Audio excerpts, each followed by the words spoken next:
I'm sorry, sir. I can't talk right now. I'm very busy with my homework. I have so much homework now.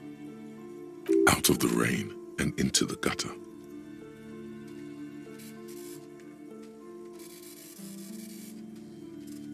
Math.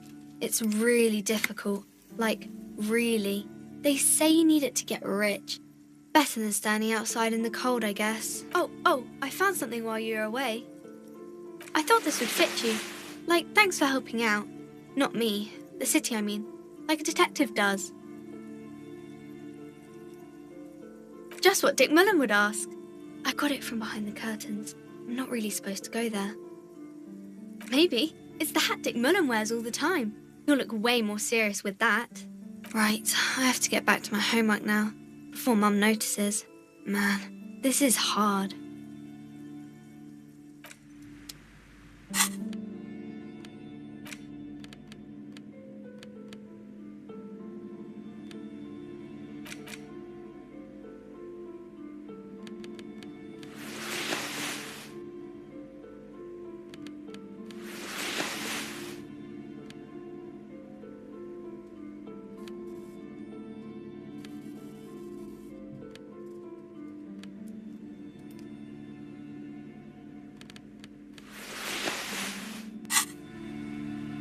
Hi, Ace Detective. Are you here for more books? You have absolutely no idea. Familiar? How? You must have forgotten something you heard again.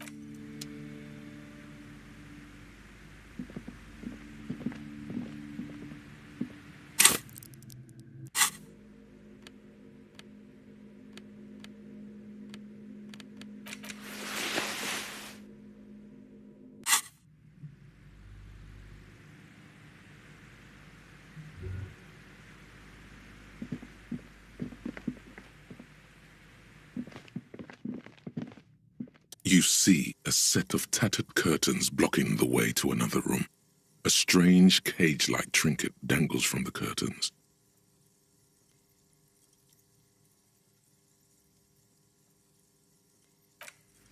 Excuse me, officer. The back room is strictly for employees only.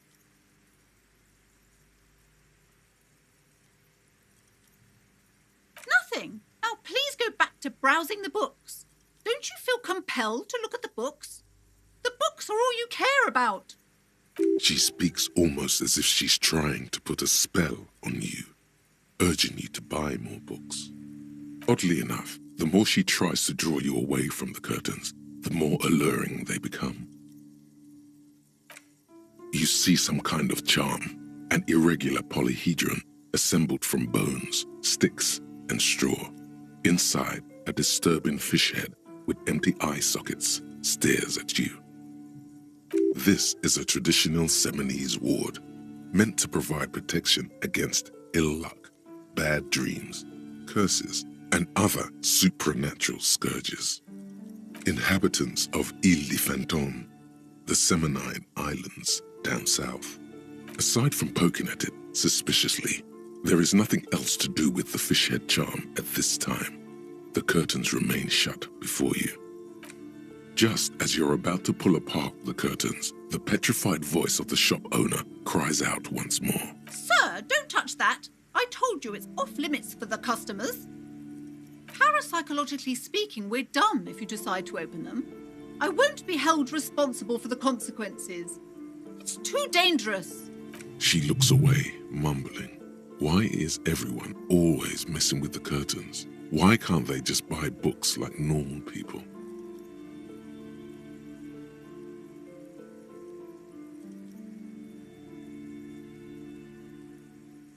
No, it's just a storeroom for the employees, I told you. Now please step away from the curtains. Why? It's not like anyone was killed there. I'm sorry, I don't mean to be so impolite. Just please don't go there. I can't allow that. You'll only make things worse and unleash the powers. The curtains do seem frail suddenly, not robust enough to contain a slippery darkness. Thank you. Let's just talk about this first, all right? There's no reason for you to venture into the unknown. Talking is always good. Go see what she has to say. The curtains, tattered with age and covered in dust, hang before you, as if taunting you.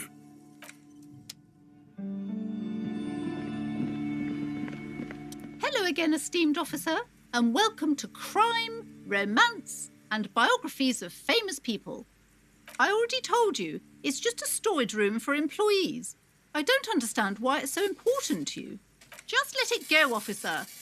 Go buy some goddamn books. You're supposed to be drawn to the books. She recites it like it's a poem, or like she's playing a role she's grown tired of. She's so tense, it's a miracle she hasn't snapped in half yet.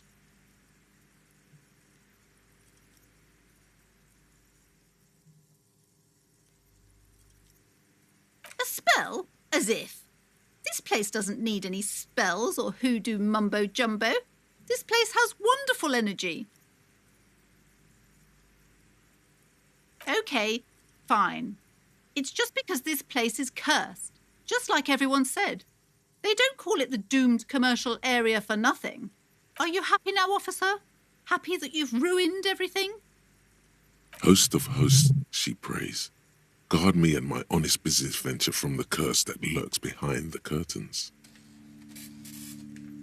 It's not good to talk about the curse, not in detail. The negativism, it's dangerous. Talking about the void wraiths angers them. Wow. Void raves. You have new words. The curse is so much worse than you could imagine. It's a disease, eating at the very foundation.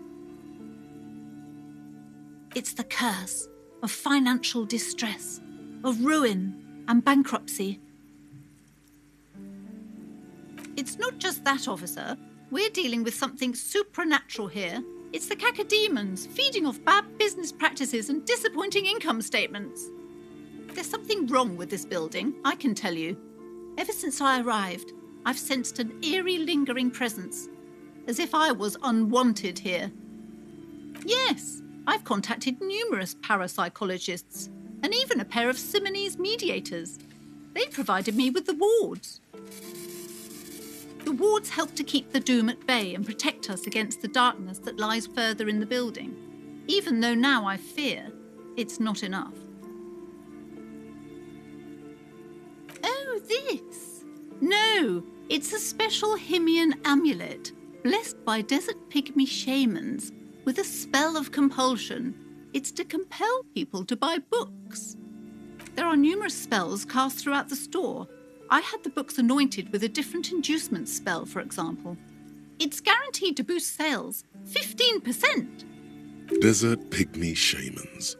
That sounds like a rather questionable way to describe a group of people. Most certainly not. I don't want anyone who's not familiar with the psychic arts to get involved in this mess. Stay away. Leave the spirits be, so they can return to their slumber. My liege, you know what this case calls for? A para-detective. Goodness, you were already doing good, browsing the shelves. What? She smiles and nods, seemingly relieved. Slither up to her, you silver-tongued fiend. Show her what world-class perfidy looks like.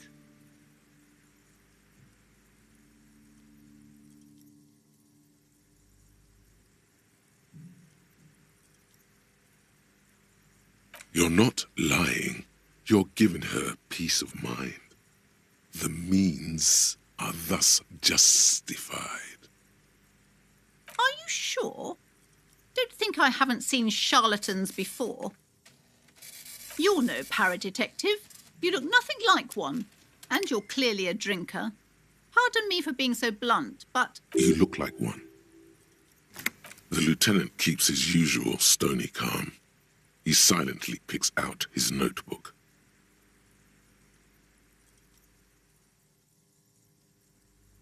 How do you know all this? Here we go.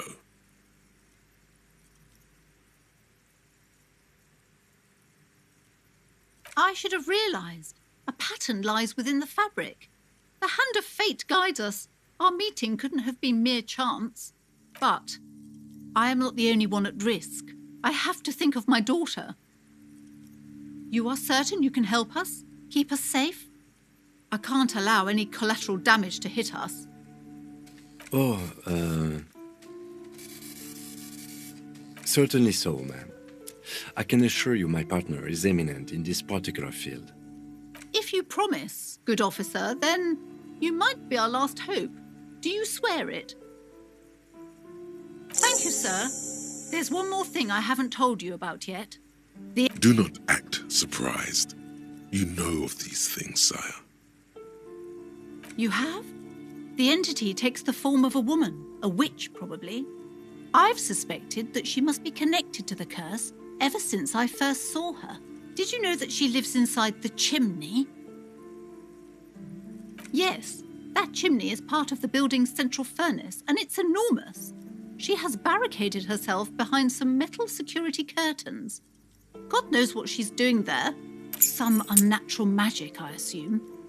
You should go find the entity and ask what happened to all the companies in the building. What is the source of this curse? Here's the key to the warded door behind the curtains. Take it. Oh, and please do return to me after you've looked round. I'm quite anxious to know what she has to say about the curse. What you discover in there. What you discover? Probably just some office space. Don't be scared.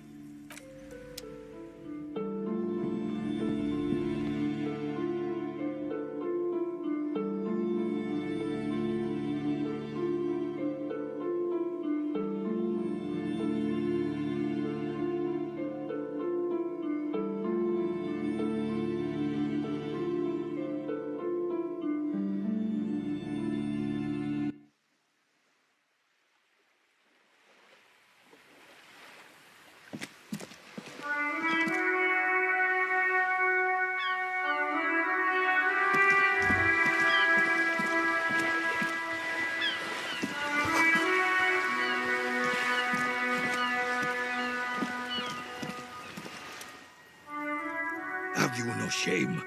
Whining about your back every time you bring out the measuring tape.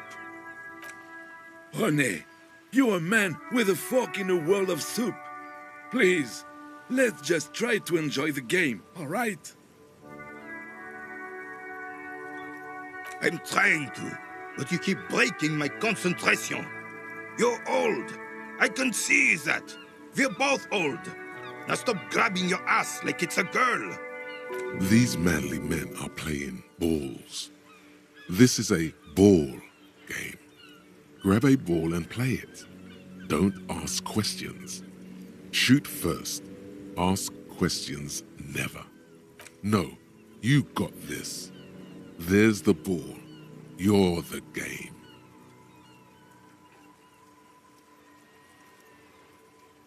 See? Your munching and complaining have ruined my concentration. Could the objective of the game be to throw the metal ball so it lands by the wooden ball?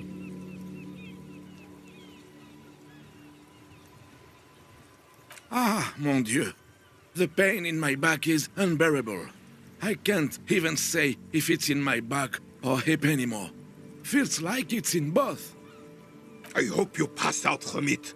You goddamn jellyfish. Men like you are the reason this nation is sinking. Trying to throw something as close to a predetermined point as possible. Measuring. This must be the age-old game of petanque. Shush. Ignore them. They don't know what they're doing. They're old. You are letting down yourself and the team. Get in the damn game already. Doesn't matter what team. Pick a team. Any team. The blue team. You're letting them down. Get in the game and throw the goddamn ball. Eyes on the ball, Dinky Winky.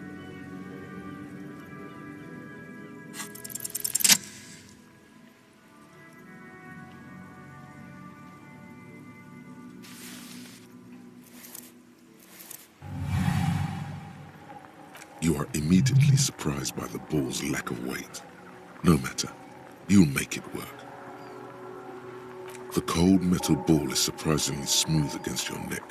It has a pattern on it, probably a sponsored ball. Yours would only be covered with bumps of learning and scars of victory. Already your muscles are adjusting to the weight, the nervous system calibrating, until you and the ball have merged into a single entity. The man ball is ready. A chilly breeze ruffles your hair as you stand there, feet firmly planted. All sounds, smells, even the wind, everything fades until the only thing left is the union of man and ball. An embodiment of pure motion, a fine-tuned locomotor running at maximum efficiency.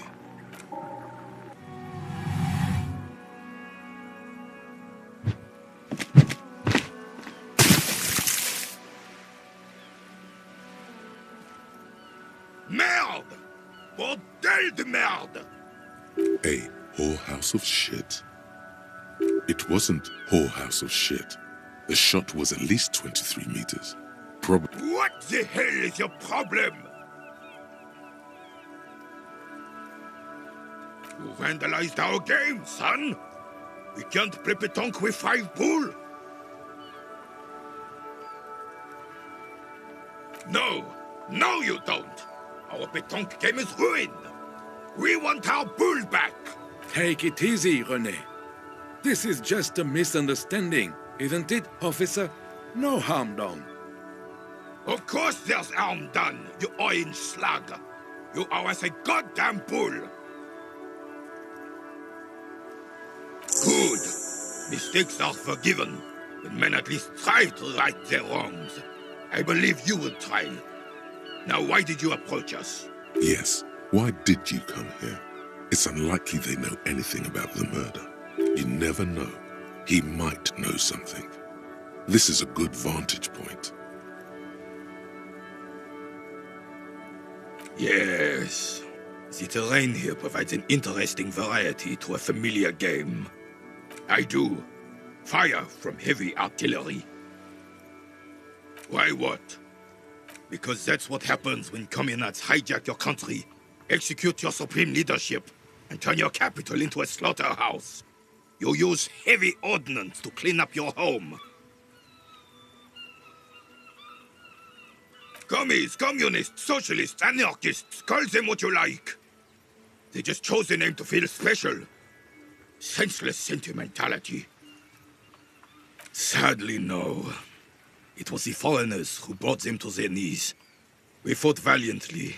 Too valiantly. So valiantly we got licked. Should have fought dirty, like they did with their suicide sex cult propaganda and mad anarchist women strapped to shrapnel bombs. We didn't though, and we lacked caliber. God bless him, but the suzerain's cannons simply weren't big enough. It was probably a bit more complicated than that. Because this place is a damn beachhead. Had to soften the commies up first. Yes, the military coordinated amphibious landing to take back Revachol. Martinez was used as one of the 3 footholds in Revachol during Operation Deathblow in 08. The other 2 are off in Stella Maris and the Delta. This here is Blood Ground, where coalition boots first made landfall and cleaned those rabid dogs out. Most likely, we're playing pétanque on their mangled corpses. Blood ground. You got old René going there. Like he isn't hungry enough already. Don't get me wrong, officer. I hate those foreign dogs, but the enemy of my enemy and all that. They're the lesser evil. Damn right, son. They laid the fire of hell on the city before they stormed it. And it worked, too.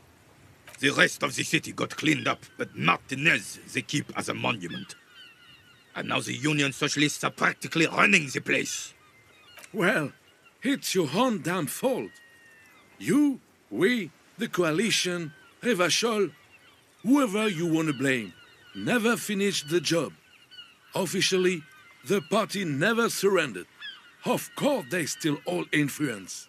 You don't even begin to truly understand the players on the table, let alone the specific circumstances surrounding the... What do you think? Thinking men have opinions on these things. Present one.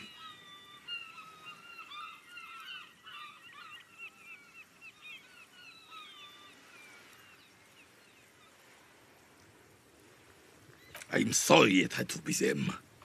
After 8 years of fighting those hyenas, boiling cats for food and drinking piss in the mountains, I would have preferred if the Right Honorable King Guillaume returned through Revachol, or even if that damn clan Frisel had risen from the grave and led us. Sadly, that was not the case.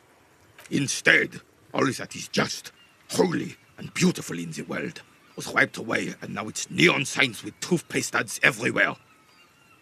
Foreign influence peddling garbage and stupid music on the radio. This is just what the commies wanted. This was their plan all along. This is what they wanted to replace the role of the suzerain with. A true king in both blood and mind led Revachol before Frisel. He would have been better, but the damn commies drove him into exile. Some manner of self-deceit is present in his thinking. Sounds like this Guillaume abandoned him, and he doesn't want to admit it. Damn Frisel. He was the king we couldn't protect. The Carabineers failed him, and the crown. He died in the hands of the Hyperlay, in a very public execution. He slouches as he says that. It makes him smaller, admitting they left the king to the mob. The suzerain is the king! Has everyone forgotten already? They've forgotten already. It's no use talking to you. You were still in Daddy's balls when it happened. When we took our last stand against the filth and rode the cavalry straight into gunfire. Unfortunately, I don't. Unlike most of the locals, I have no qualms about assisting law enforcement. But this affair has passed me by completely. In Martinez, the union is the law. So can you really blame them? Cop is a pejorative term. I don't have a problem with policemen. On the contrary, I admire the effort to bring order to our streets. He doesn't know about the crime. Your time is better spent discussing politics. I'm confident they are indispensable in regard to all the paperwork and other administrative duties. But you must agree that nature, in her infinite wisdom, has made men more fit to perform certain, more challenging tasks. Don't you, officer? Really, officer. Match an average woman against an average man in a dark alley and see who comes out on top. Gender equality is a very noble, very modern idea. But in real life, primal roles prevail. But I...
worn and beaten wooden planks of the bench do not look overly comforting. We can sit on benches after we've solved the murder. Let's...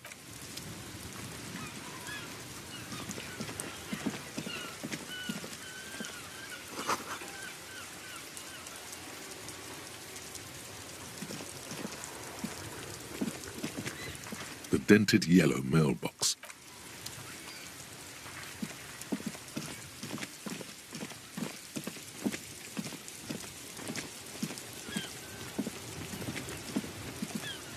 It's raining again.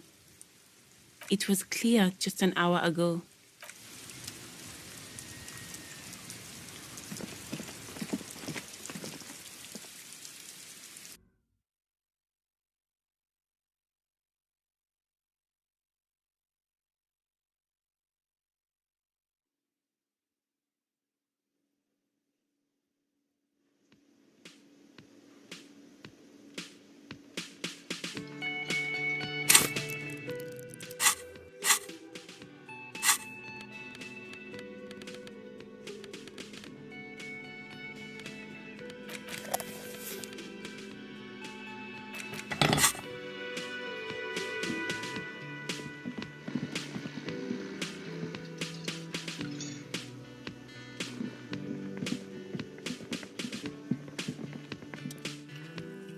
Can I help you?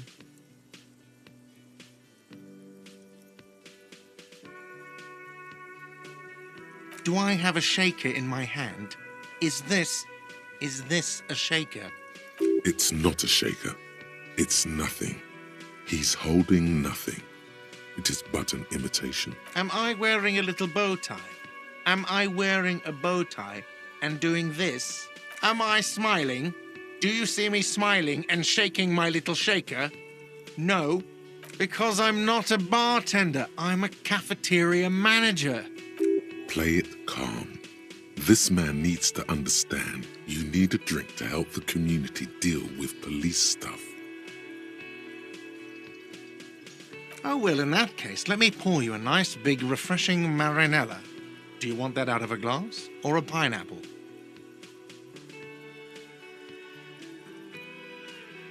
Don't be an imbecile. I'm not going to serve you a marinella. I have work to do and broken things to fix. Yes, have you got it? For the room, 60 real. Like what? I was really enjoying talking about the money you owe me. Mine? No, it belongs to the Whirling in Rags. Thank you for clearing that up. Why do you keep the container locked? Why? To keep the hobos and drunks out. That's why. And the neighbors too. They put their trash there and they don't pay for the garbage company. I thought as much. And are you the only party with access to the trash container? Well, yes. Us and the garbage disposal company. It seems a little callous, doesn't it? Something stirs in you. Prod at him and find out. Callous? What are you, Kras Mazov? Almost all establishments in Revachol keep their trash locked. The Whirling in Rags is not special in that regard. Krasmazov, nom de guerre, was an economist and a historical materialist. He was a leading figure on the Grad side of the Centennial Revolution, where he headed the 9-day government. Mazov is considered the father of scientific communism, Mazovian thought, or Mazovianism. He killed himself. What are we talking about? Was this not about the trash container? Was there something you wanted? What for? Mazov? Are you planning to nationalize my trash container? It concerns the case. Please cooperate. Just bring them back once you're done, please. Another thing. Great. I love those. Yes, not the whole damn union. They come here in the evenings. We should find out who this Lord faction is. We don't. We have to wait. They'll show up sooner or later. There are these things called days. Yes? God. Oh, but he should be. Lay it on him.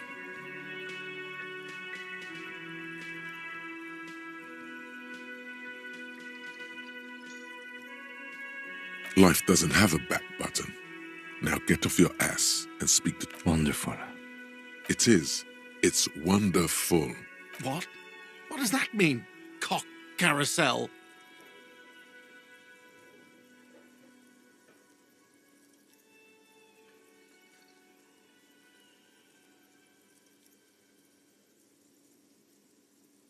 God, does it mean you talked to her? What else do you need?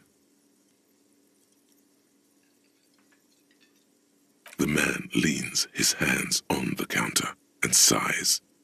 She broke the bird, you know. The great skewer. I found it on the ground with the broken wing on the morning she left. I should have known. It was her way of telling me to piss off. I should stuff it up my arse. Or you broke the bird. It can also be that. I think Sylvie even. Yes, the bird is connected to this. It's a symbol of hope, and she broke it.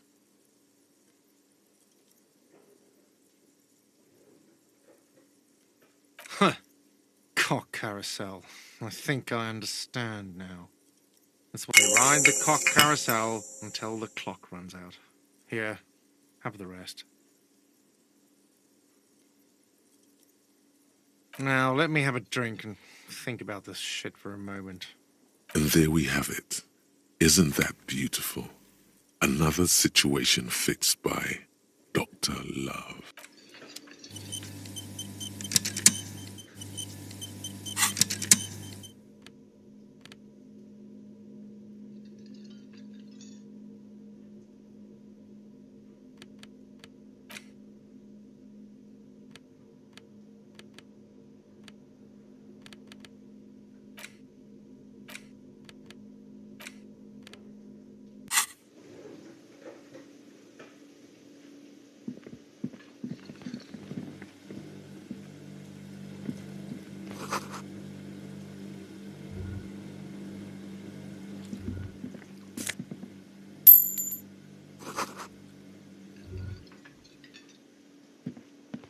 A thin man is smoking below an exhaust hood, occasionally sipping from his mug. This must be the Whirling's cook. As you step in, he nods toward the table and says something in a completely foreign language. The only words you can make out are Garancy and Kubek. Okay, it's definitely not his name. Whatever you do, please don't call him Garancy Kubek. Please. It's not funny. The man puts his cup down and replies something, his left hand drawing arcs in the air. He smiles and bangs his ladle against each of his pots in turn. It's almost like music, especially with the sounds of assorted dishes boiling and... The man ponders his cooking. You see a heavy steel door with a prominent dimple lock. It's painted blue.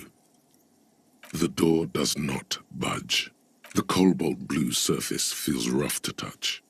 The stainless steel door is flush with its frame on every side. Old cobalt paint, rough on the fingers. 40, 50 years since this was painted, maybe. It leads to a side building, adjacent to this one. The old building next to this, half ruined. Whatever is behind it must be older. You do? It's a door in the back of the kitchen. Why do you care where it leads? The winch, outside, in the backyard. Remember? No, your fingers do.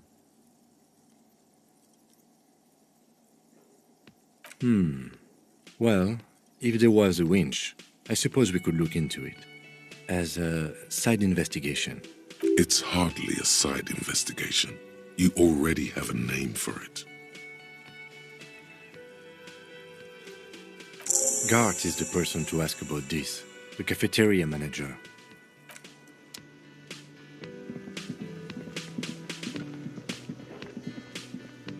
Can I help you?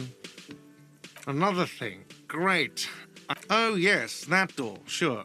There's nothing mysterious about it. It's just a door. No, I don't have a key. I don't know how to get there.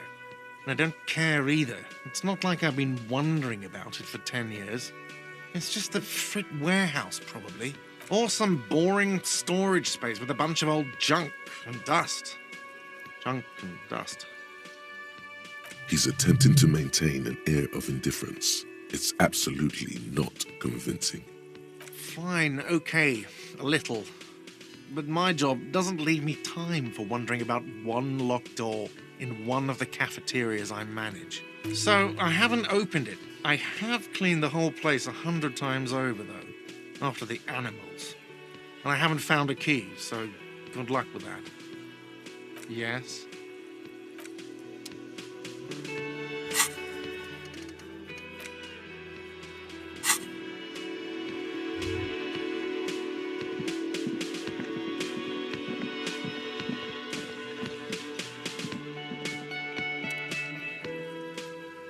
Hello again, sweetie.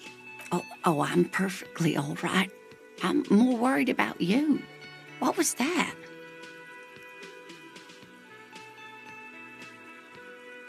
Don't beat yourself up over it too much, dear. People do strange things when the old fight or flight kick. Oh, sweetie, I heard your conversation with the manager about your financial troubles.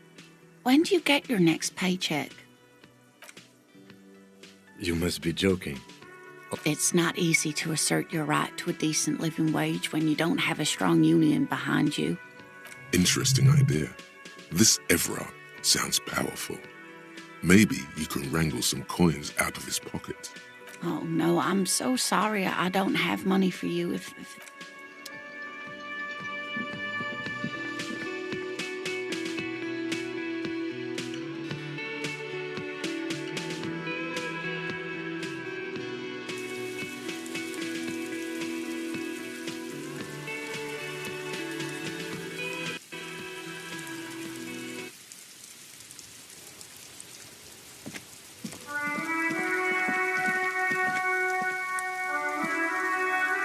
Old call box with a matrix of push buttons lists all the companies in the East Delta Commerce Center. East Delta Commerce Center? This must be the name of the doomed commercial area. An off-key melody starts playing after you ring the doorbell. Then a woman picks up the receiver. Kuno, please stop calling here. Grown-ups don't have time for your stupid games. She thinks you're the gremlin child. What would he say to this?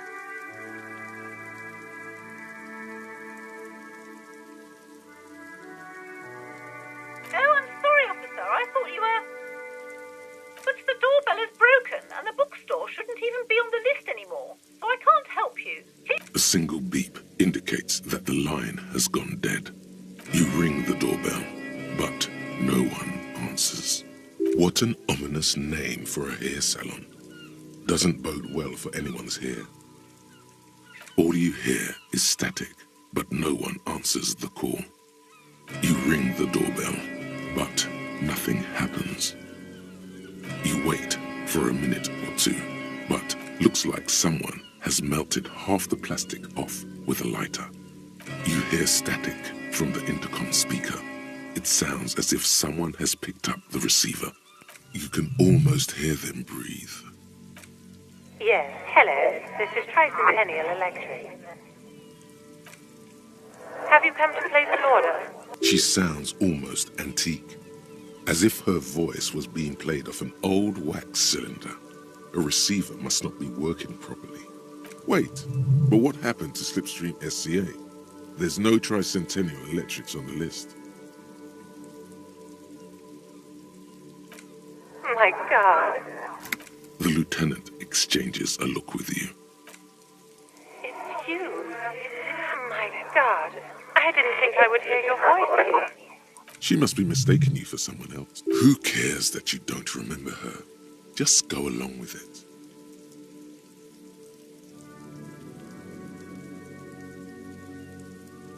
Michelle, just please. Why did you even call? I don't understand. You've been gone for months. I thought you didn't care. Ever since I came to work here, it's been different. As if my mind's been wiped clean. A spot of static overrides her words. When she speaks again, it sounds like she's submerged. It's so nice. It's so nice to be able to finally again. She sounds like she's about to cry. She doesn't answer. Silence. The only thing you can hear now is static and waves washing ashore on the bay. Another seagull passes by. It's getting cold standing here, staring at the silent call box. It must have been some kind of faulty wiring. We should maybe stop playing with this doorbell. It looks ancient. You press the number sign on the keypad that terminates the call. 12 name cards on the call box read. Silence. No one's home at Fortress Accident. Silence. No one answers the doorbell. You hear the same waiting room music, but no one picks up the receiver anymore. Nothing happens after you ring the doorbell. They don't want to talk to you. Silence. No one answers your call. This button looks new, but someone has removed the name card. Huh. This button looks new. It's probably not connected yet.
This trash container is locked. The sliding lid has a padlock that says, "Whirling in rags."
With a well-oiled crack, the lock pops open. It should now be possible to simply raise the lid. The smell of rotten food rises to greet you. You see soggy cartons, dirty rags, and organic waste.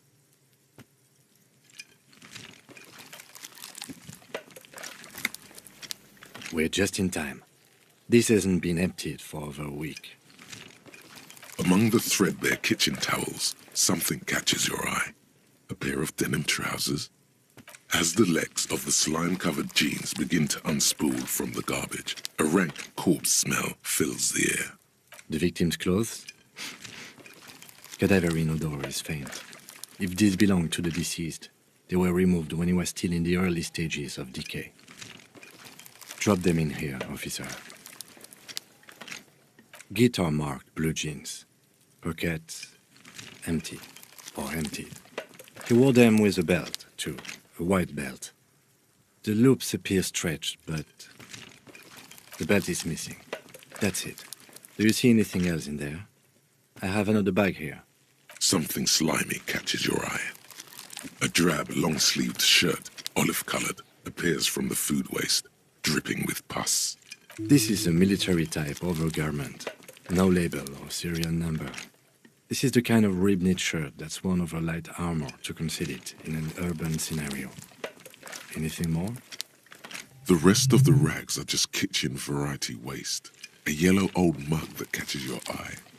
But other than that... All right. We should go to Gart again and ask if he knows who put the clothes in the trash. It could be as simple as someone from the hostel cleaning the yard. Or that one. I'd advise against confronting that force.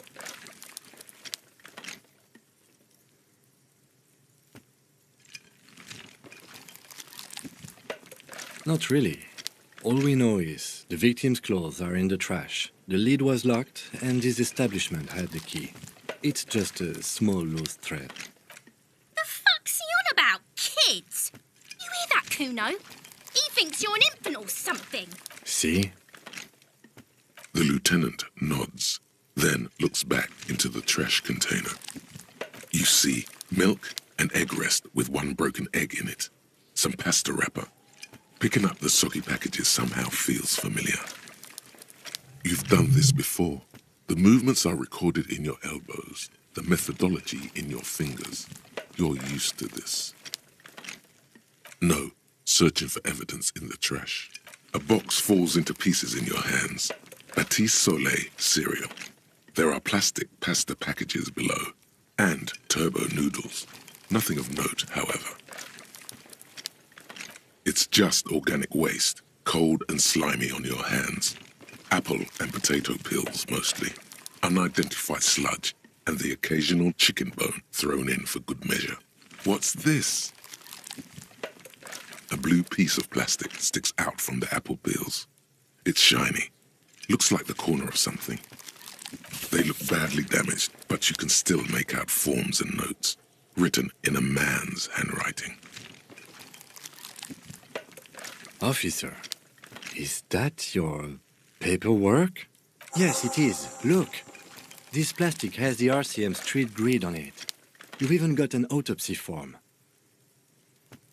If you don't mind me asking, how did this get in the trash?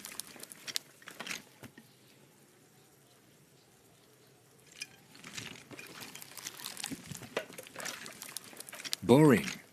Try dangerous. You should do a thorough inventory of that. Be sure some has not fallen into the hands of the RCM's enemies, organized crime or worse.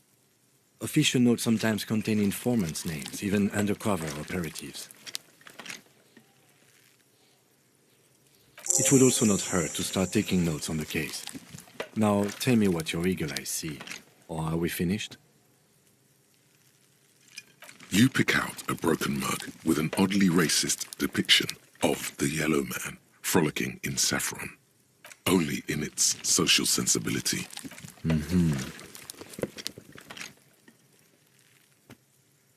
The container sounds a muffled gong.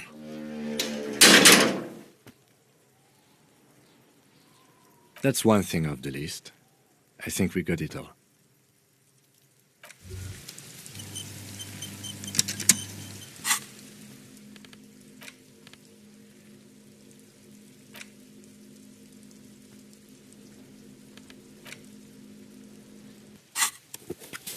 It's the ledger you found in the trash. A pitiful cabbage of white and yellow papers hanging from plastic board, barely held together by a metal clip. This sad display is made complete by the faint smell of urinal cleaner. There's a piece of toilet paper, or is it cleaning tissue? No, it's toilet paper, desperately sticking to the back of the blue plastic clipboard. It's a metaphor for you. Thank you, waterlogged ledger, for spelling it out for us. It's just toilet paper sticking to the back of the plastic clipboard. You can take it off if you want. If you want it to be kitchen tissue. It's not, though. It's toilet paper. Still wet, the toilet paper, kitchen tissue, peels off the plastic easily. All you have to do is shake it off your finger and voila, the ledger now looks marginally better. An aluminium block runs the width of the board, biting down on the paperwork. Its crocodile teeth are the only thing keeping the papers together. A regular pencil, the tip worn down to nothing, has been attached to the clip. The surface is interrupted by a silvery sticker. It's rectangular, sparkling with iridescence. You don't know how you didn't notice it before. Looks like an official mark, made to be low visibility outside the right circumstances. It is similar to the RCM watermark on your blazer the lieutenant mentioned. Didn't he say something about the headlights of his motor carriage? That you can read these there? What? Yes, halogen watermark used for adding information to RCM property. It depends. Aside from an anti-counterfeiting stamp, mine has my station number and address. The information varies by date of issue. Maybe yours will have how many cases you've solved. Any capable light with the right wavelength will do. Yes, RCM vehicles have headlights tuned especially to reveal halogen watermarks. This means you can read the watermarks if you just turn the lights on. Okay. While a bunch of sodden papers sag from the clipboard in your hand. They're not exactly white. They're yellowed in patches by sunlight and alcohol, and covered in dense blue handwriting. Ink escapes into watercolor patterns, reaching its tendrils across entire pages. The paper itself is checkered, with faint red lines, forming short paragraphs. Once in a while, there's a red stamp that exclaims, "Case files commit to paper." The case files themselves are plenty. You count more than 100 sodden, crumpled up, earmarked pages falling apart in your hands. They appear to be sufficiently organized and extremely dense. Work, strife, poverty, the Jamrock Quarter. These are handwritten logs of investigations dating back to January 51, this year.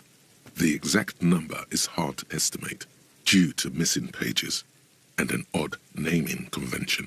It's the middle of March. You have attempted 2 cases a week on average. What do you mean? Is that all?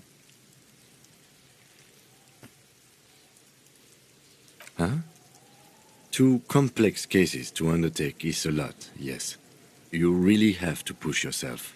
I would not suggest it, lest you start making mistakes. 2? That's a lot. I didn't mean to say you are making mistakes, by the way. That was presumptuous of me.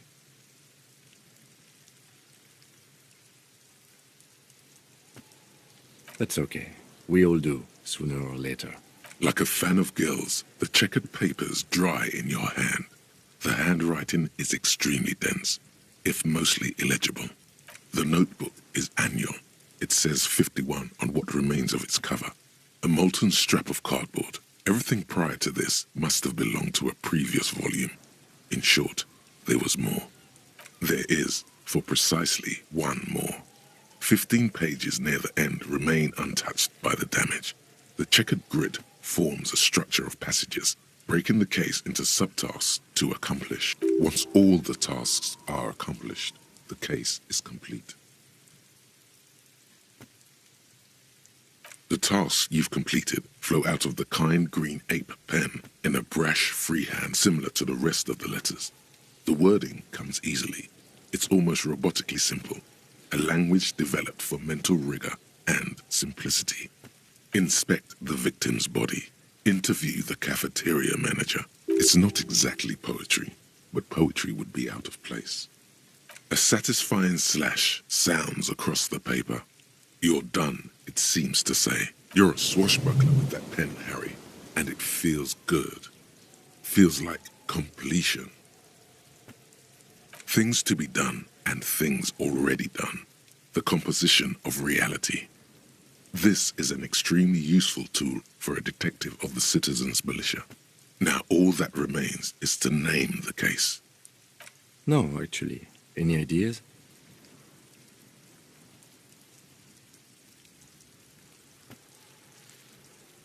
Okay. It's a good name, but it has one problem. Something more concrete, perhaps? Great. That's great. That's actually what I was thinking too. The Hanged Man. I'm going to start calling it the Hanged Man. It's good we sorted this out. Yes, it appears you employ a, shall we say, robust yet literary system. Each investigation has its case number written on the margins. Yet, still more tellingly, most are accompanied by a name, a title, one might say even. One that draws inspiration from snoop fiction and vespertine cop show staples. Yes, all caps. One is called The Next World Mural. Another, The Square Bullet Hole Murders. Another yet, The Unsolvable Case. Others appear more light-hearted. The guys on a couch in an unexpected location, and the murder at the hookah parlor. Even the rare article-free collapsing tenement. Murder features prominently throughout. It's going to take an effort to piece these case files together, but it can be done. Once you're done inspecting them up close. Yes, how very childish of you. In your and my defense, almost everyone in the RCM uses the titular system, in addition to the official alphanumeric. It's a holdover from the early days of the RCM, right after the revolution, when the organization had little idea how to do things. It persists in an unofficial capacity. Officers use these titles to refer to their work among themselves. Again, in your defense, I seem to have named one the man with the hole in his head. That was a real person. His death was real. Still, I named it that, to amuse myself. I pray his loved ones never find out. Rail spiked through the head. He died. It was a workplace accident.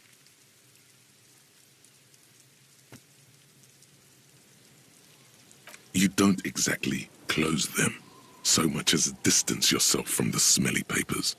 They're a little further from your nose now. In the back, you see thin, translucent copier paper, some neon yellow, some bright red, all covered in boxes, like marching armies. These look like official forms, then rip them from the binder and hand them out, according to type of form. 3. The topmost are misconduct fines, the middle ones are station calls, and the bottommost are field autopsy forms. Each is easy enough to make sense of. You don't have to be an intellectual giant to do police work. A monetary penalization ranging from 20 to 250 real.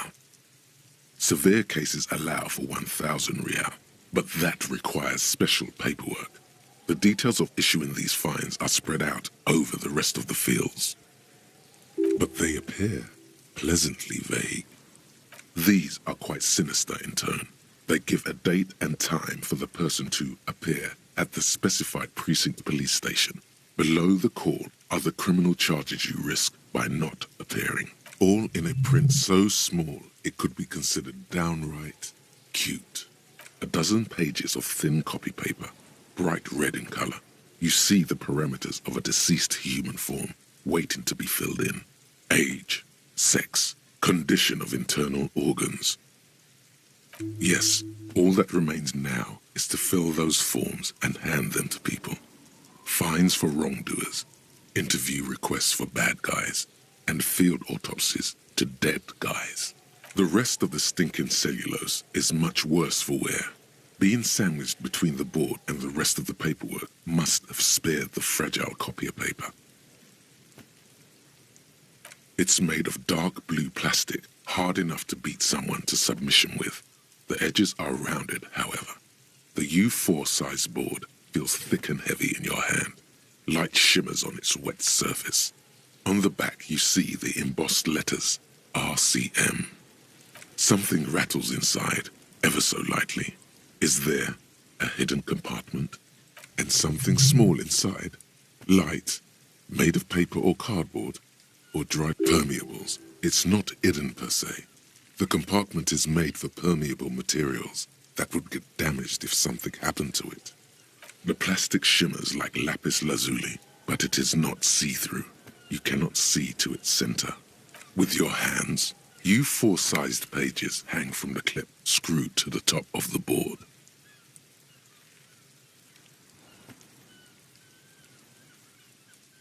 Arson, petty theft, spousal abuse. You don't exactly close them, so much as distance yourself from the smelly papers. The acidic stench of rotting food is rubbed off on the cellulose. It now forms the base of the experience. This base surrounded by a faint air of spoiled meat, the stuff of death itself, and then sprinkled liberally with the citrus zest of toilet cleaner. You know, like the bits they put into public piss bowls, probably called Fermi Discrete, or Axel, or something. At some point in its journey, the ledger has seen the inside of a public toilet. Remember when I said the smell of the upstairs bathroom was so rank they should have sent a poet to describe it? Why, yes it is, among many other things. This cleaning tablet is used by the whirling in rags. Perhaps that's where the ledger was dropped in the toilet. By you. The two sides of the board appear slightly misaligned, like a drawer that's come off its slides. If you bend the plastic on your knee, slowly, the slides snap back into place. It should be possible to just, you know. Without resistance or sound, the two panels move against each other. Two ticket stubs and a handmade postcard. Two octopuses are smiling, reaching their tentacles toward each other in the colored pencil drawings. The tickets permit access to the zoo in Revachol East. The aquarium costs extra. These let you go there, too. Thin wax paper has been glued to a piece of cardboard. Sounds like leaves rustling when you pick it up. You see violet flowers, floral patterns, patches of glue. It smells of chewing gum. A touch of cinnamon, the end of summer. You think the label says tutti frutti. Familiar handwriting lines the inside of the card. A young woman in her 20s. There is care, effort, and a smile, you think. Although that is not something you can read from someone's handwriting. Harry, it begins. You're already reading. I wanted to write you a letter so you can read it when you wake up. Maybe it will make you happy. Your hand shakes, holding the card. Every morning when I step out and you're asleep behind me, it says, I find a little piece of sadness in me. I carry it in my chest, down Voyager Road. Every step I take, it grows. By the time I reach the fuel station, it has filled me entirely. I step onto the light rail and look back. Sparks fall from the bow collector. I know it will be like this until late afternoon, when I get off the 42 and walk back to you. You. Every step I take will get lighter. It almost makes me run. Sometimes I do. I can't believe I met you. I can't believe the happiness I feel with you. You have a vast, vast soul, and I will always, always, always come back to it. Kisses, kisses, kisses. You feel the air sucked out of your lungs and the blood sucked out of your head. Everything around you gets dark. Small white dots appear. Sparks fall like snow from the bow collector. A streetcar distancing. You feel the ledger slip from your hand. No, Hold on. To what? There's nothing. Detective, is everything all right?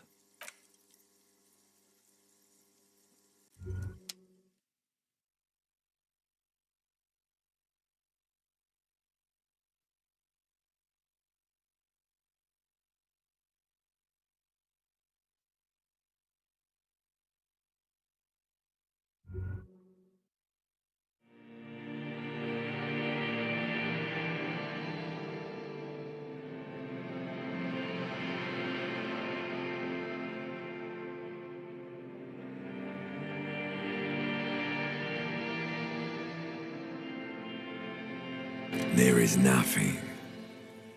Again.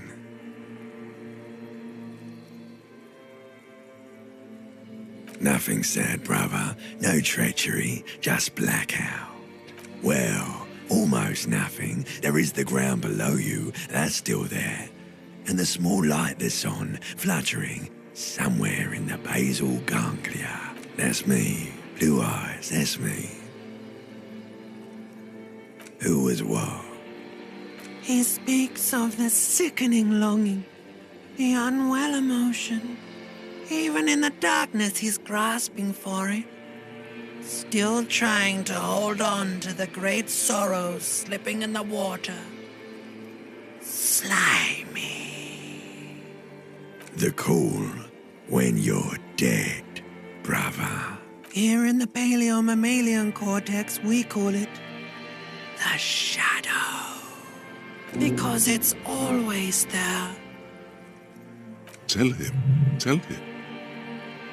Ah, yes. In the olfactory system, they call it the apricot chewing gum scented one. It's unhealthy of them to linger on it so. But as they say, what do you do? It didn't smell nice. It smelled like betrayal. There is no Voyager Road. There are no roads, no houses, no lights in the windows. It's all on pause. Yeah, man. What was that about? Bloated corpse of the past resurfacing. Don't prod at it. It will start moving again. You think they would let you? Until you disintegrate into biomolecules? No. Someone is breathing on your face now, inspecting your pupils, stupid idiot.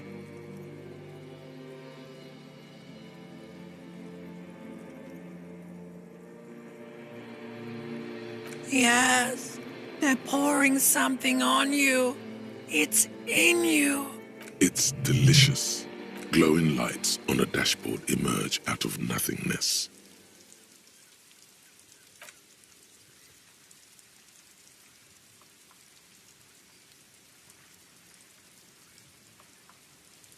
Drink. Water. The water is cold, silvery, the stuff of life itself as it pours down your parched throat. The pounding in your head recedes.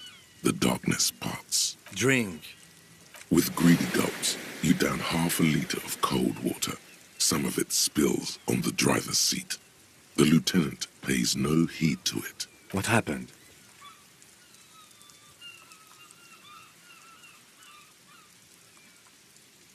That does sometimes happen.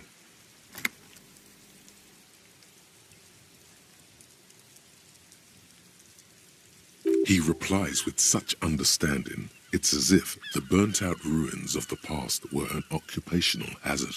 You dropped these. Are you okay to proceed? Good.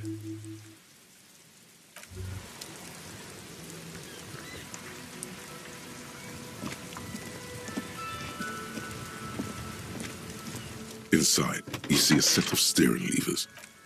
All right. Ready? I turn, you press start. It's next to the preheater. The dashboard lights up with orange glow. The rails below gauge jumps, and the engine of the caprice canadian comes to life with a wily growl. Like a leopard waking from its sleep, yawning and roaring at the same time. The lights unfold with a little click. casting electrical light onto the ground before the vehicle. There you go. I'll turn them off from the remote once you're done. We just need to stand in front of the machine now.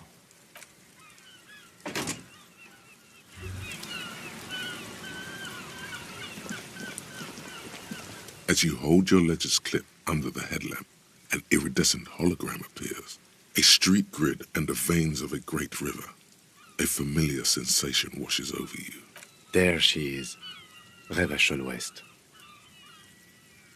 Around the borders of the watermark are dozens, no, hundreds of micro-perforations. The rectangular watermark is overlaid with the logo of the RCM, and yet the major arteries of Revachol are all recognizable. They shimmer in the Kanema's headlights.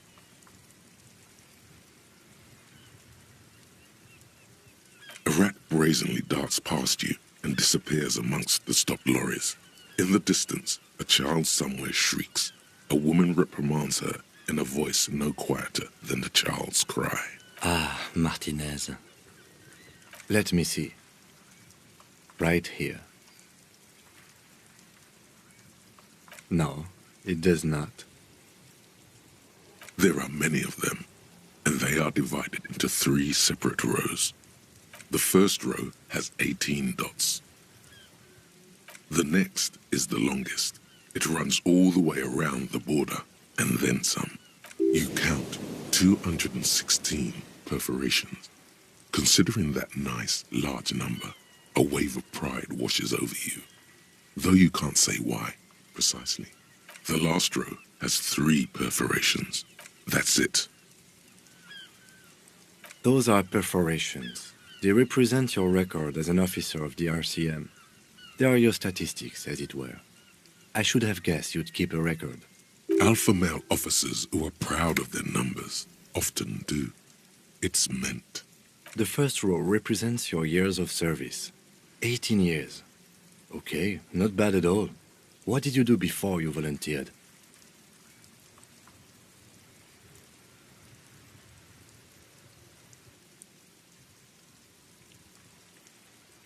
No shame in working a regular job, detective. Sometimes after a long day of doing this, I even envy it.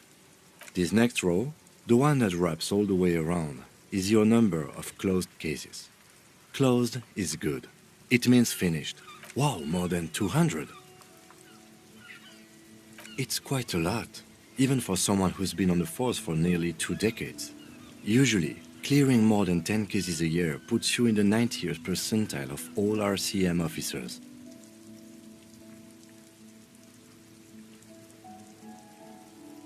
Right. Those are your confirmed kills. You've got precisely 3 perforations there.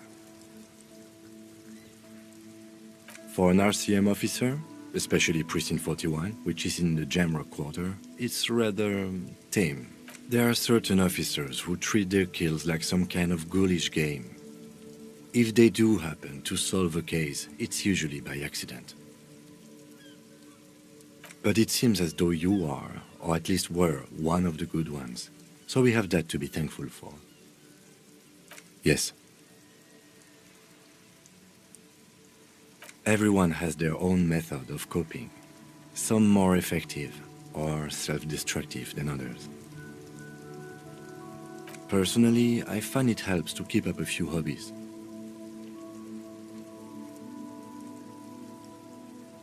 Oh, this and that. Let's not get into it now. Why not gardening? You've already got the gloves. If you want to pour out the booze you've been carrying around on duty, I'm certainly not going to stop you. A dark pool of cheap wine appears at your feet. It shimmers in the lights of the Kanema.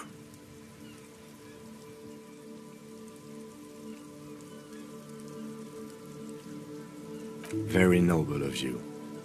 Are we done here? The lieutenant nods. Right. I'll go turn off the lights.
It's the ledger you found in the trash, a cabbage of papers hanging from the board. With the permeable, it's proving to be harder than expected. You just don't have the intellectual rigor to patch the quilt back together. Try again later.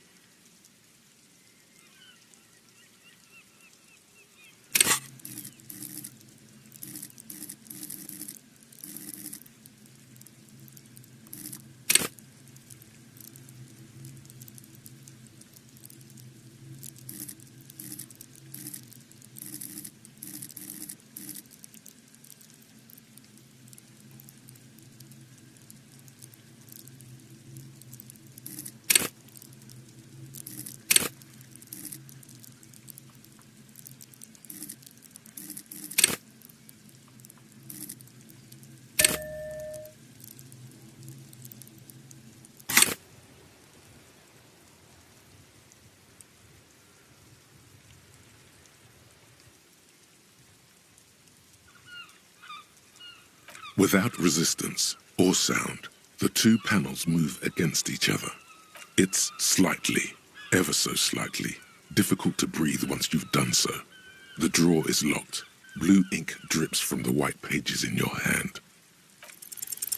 Yes, at last, you find a way to piece them together using the alphanumeric code on the margin.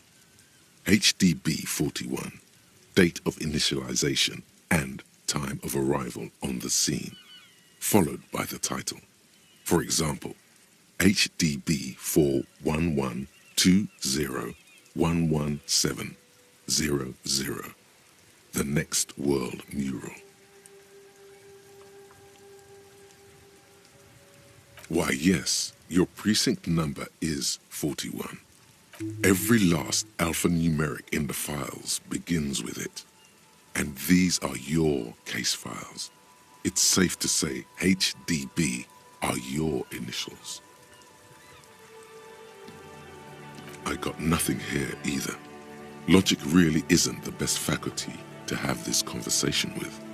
It takes about half an hour to piece one together, using the system you've devised. Where do you want to start? Not much has changed in the meanwhile.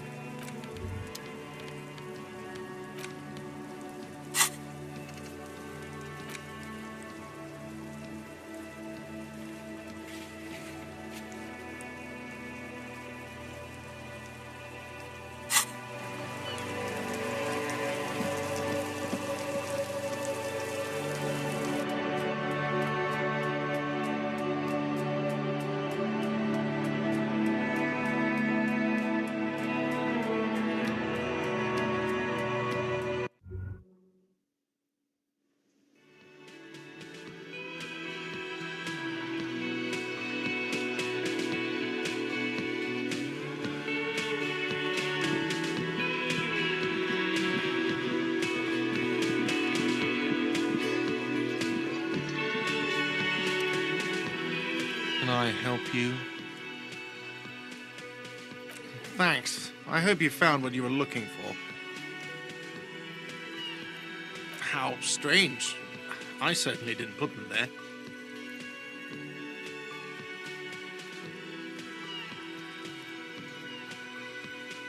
The trash collection service? CS Municipal. I don't see why they would put anything in the trash, though. Ah, the elusive CS Municipal. I doubt we'll be able to track down who was sent here last and when. This will have to be one of those little threads that solves itself down the road.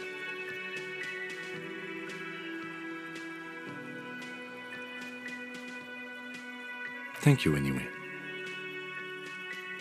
Sylvie had the keys before I got here, and I can vouch for her. I can vouch for all my staff. None of us would tamper with the crime scene. Yes?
Welcome to Revachol.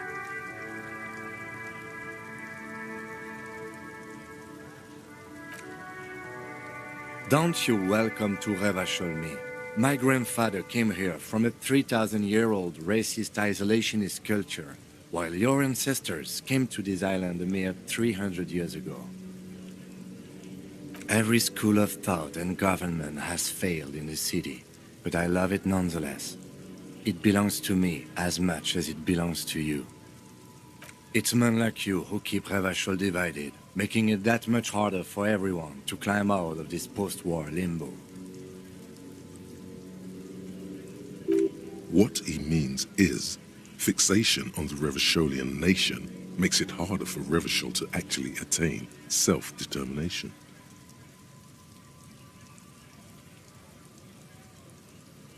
Oh, come on, man. I just said, welcome to Revachol. I know exactly what you meant. You think my kind doesn't belong here, that I should watch myself and behave.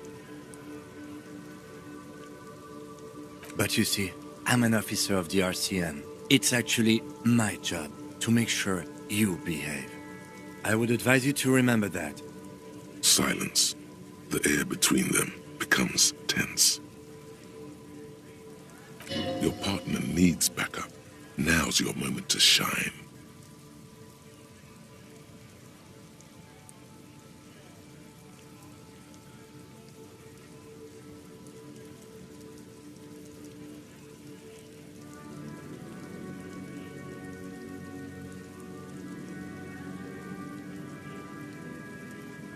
You two make a cute couple. The lieutenant exhales and resumes his regular calmness. Whatever you say, officers.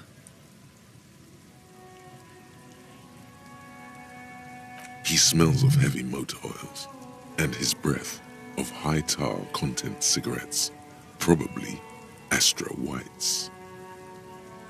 Oh, not much anymore. I'm here to pick up some cargo, but the dock workers are on strike, so it's a sit and wait on your ass situation. The strike? Oh, they've been at it for a while. A month, 2 months maybe. But this here is just the last week or so. Apples.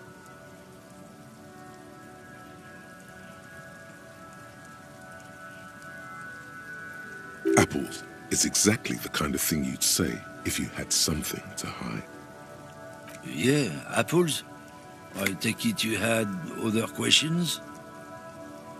It's about biological determinism, natural law, the sorting of the races.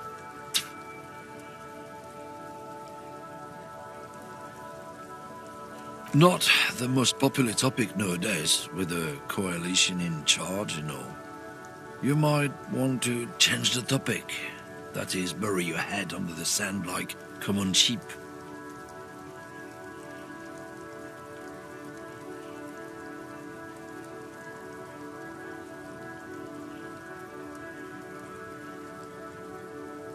People who've studied these things say that you and me are superior by design.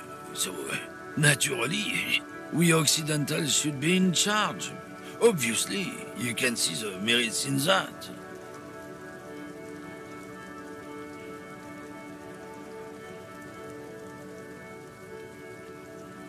Open your eyes. Haven't you noticed something different lately? An unfortunate downturn, maybe? Huh?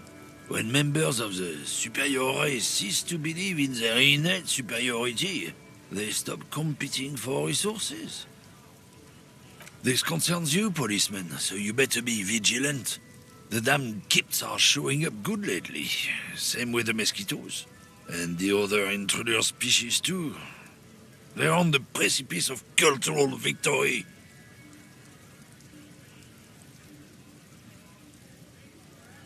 Cultural victory? What is this then? It's what the kips of Boogie Street are going for, right under our noses. And the others too, on the radio. Heard any chansons lately? Heard any motetos or leader? No? Dominating culture is how they plan to win. They say so themselves. It's true. Also, you need to realize the dangers of mixing races. Who knows what might happen if people don't stay in their birthplace? You might end up with a new sub-race, with unknown characteristics, leading to extra competition. That's why you've got to control the offspring. Don't push your luck, Runt.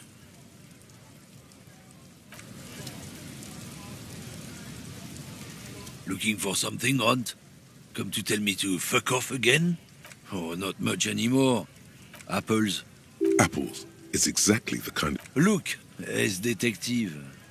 I come from a long line of... I'm here to pick up a load of fucking apples, man. Just regular. Koiko may be another derogative. For a person from Grad, you think?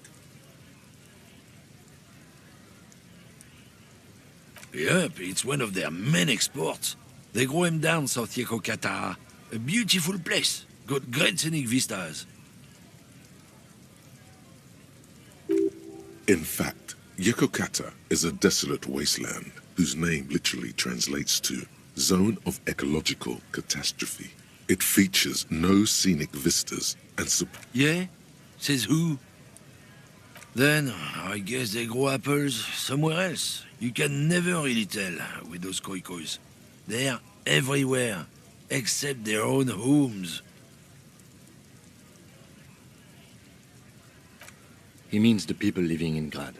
Yeah, you know, Gradniks, Gradvolk, those degenerates from Grad.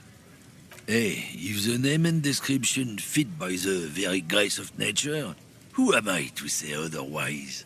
Did you miss the part where I said they aren't here yet? Besides, even if I did have some, I wouldn't go putting my nose in them, huh?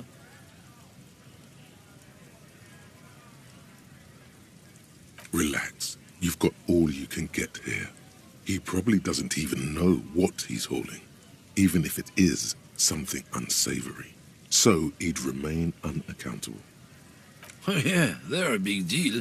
My great-grandfather was a carter, had a royal license and everything. We've tried to hold on to our privileges. Someone with a cart. What did you think it was? That's how deep into history our thing reaches, before machines.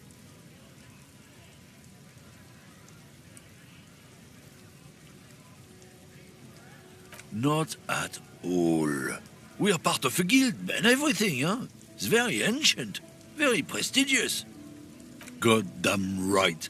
They've been trying to fuck us out of our heritage in the name of profit. But when they try to replace us, they'll regret it. Trusting street thugs with their goods is going to fuck them right up the ass. Mark my words. Generations of practice ain't no laughing matter. Oh man, that's great. Look at that guy go. Goddamn. Thanks for that, but no, it's not mine. He doesn't live in Martinez.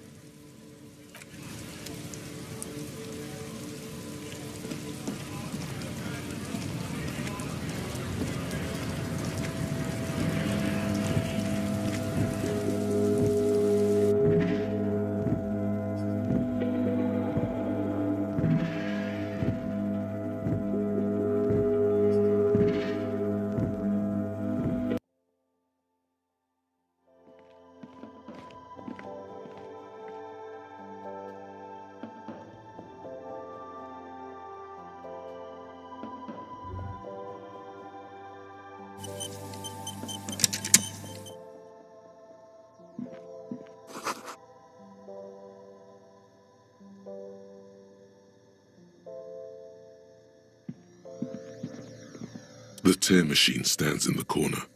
A sign says, 1 bottle equals 10 cents. Oh, that's the tear machine.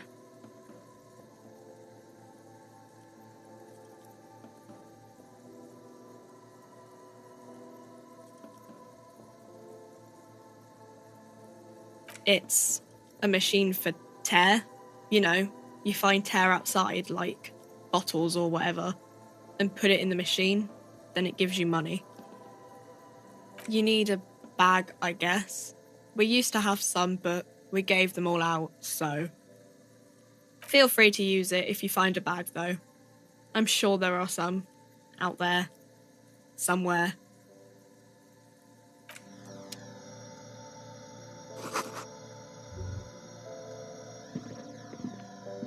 A small cabinet on the wall is filled with various medicine bottles, nasal sprays, and blister packs. They all bear the Saint Baptiste Pharmaceutics logo. Their logo is the bloodless rose, pure white, untouched by harm. Just ask me if you need anything from Saint Baptiste. We don't stock prescription meds, but we do have Nosafed, Duramine, Magnesium, and Hypnogamma. I don't know. Let's see. Nosafed is a nasal spray. Duramine is a really good painkiller. Magnesium is a dietary supplement. Hypnogamma is... I don't really know what Hypnogamma is. I guess it makes you feel less shit. It's recommended to use after lots of partying, studying, or exercising. No, sorry. I'm not like a doctor or anything. Saint Baptiste, you know, the pharmaceuticals company. Saint Baptiste Pharmaceuticals, the one that sells meds out of Saint Baptiste. That one. She is right. Saint Baptiste, the company, derives its name from Saint Baptiste.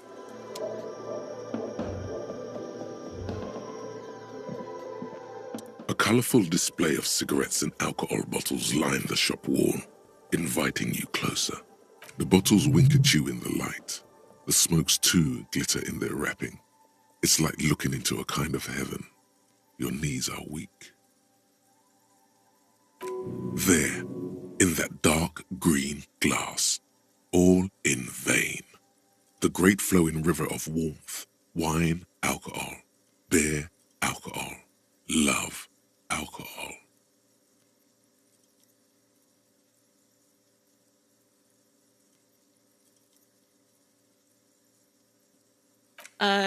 Guess not, no. I'm obliged to inform you that both alcohol and cigarettes damage your health, but I guess you already know that.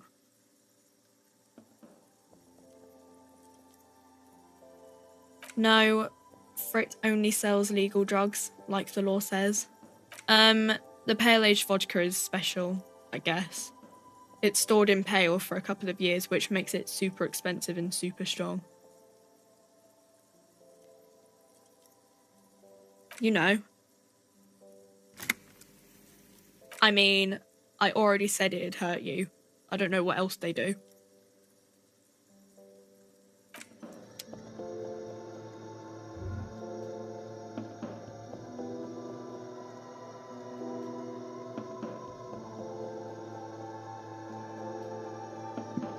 Welcome to Frit. Feel free to look around or something. Everything is out on the shelves. What's that magazine she's reading?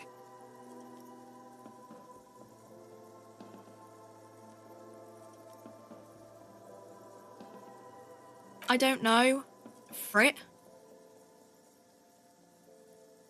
I think they think that the extra T makes it funkier. It doesn't. The story goes that normal Fritta, with 2 T's, a men's workwear shop in Vredefort, was already taken. So when Fritta Retail Inc. grew into a multinational corporation, they had to add an extra letter to avoid trademark infringement. You mean this? This is Pop Stars. It's got, like, famous people in it. It's not for sale. Looks like it also has something called Police de la Mode, featured on page 34. This speaks to you.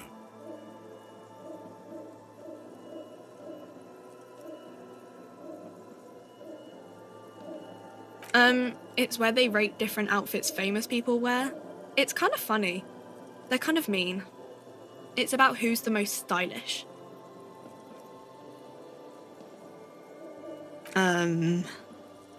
No, I don't think so.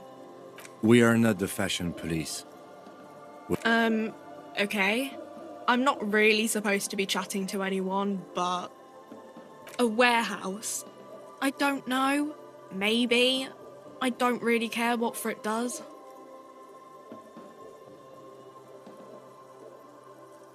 She looks up from under her brow. Fine. Frit doesn't have a warehouse. Just a little back room here. Okay?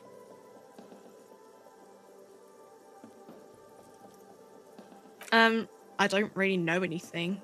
I mean, I know it's there, but I haven't seen it, so... Not really. No. I didn't know him at all. I don't know, really long. No need to worry. It's just standard procedure for us to ask around. If you... Okay. Uh-huh. Reality? You mean, what reality? Economic reality, or...? She is like a student unexpectedly called upon by a teacher. Can she answer the classroom question? I don't really know anything. I mean, I'm 15. Yeah, that's why I'm working my arse off in Frit. So I guess, like, that's economic.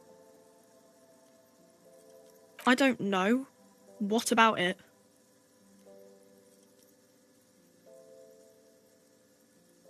We're in Frit? As mankind, or as a nation? What will her essay prompt be? We're in a transition. You know, transitioning from, monarchy to democracy, all that stuff. When ordinary people take over the government and, demands democracy.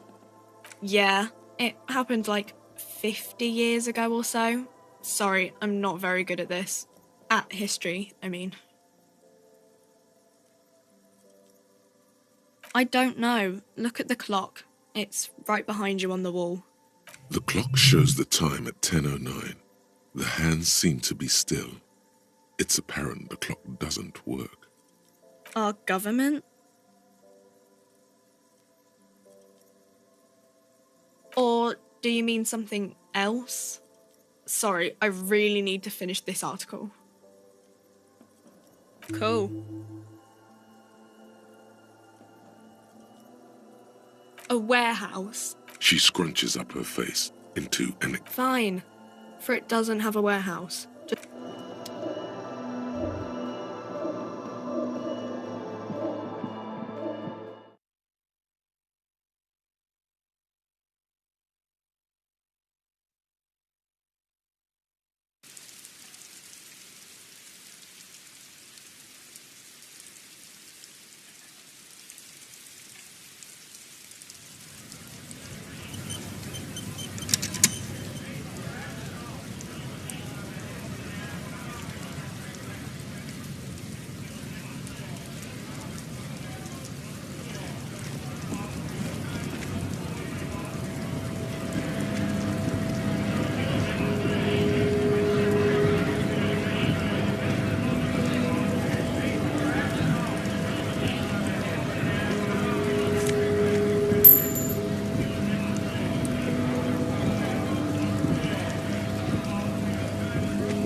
Lorry stuck in the traffic jam.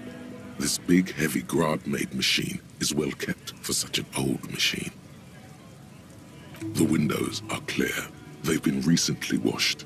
You can see a lorryman's cabin with personal belongings, stickers, insignia. The driver has adorned his space with a substantial collection of peculiar paraphernalia. Proclamations about honor, strength, and purity are glued to various panels. A large metal pendant hangs from the rear view mirror. The pendant features a sun crowned with wavy rays.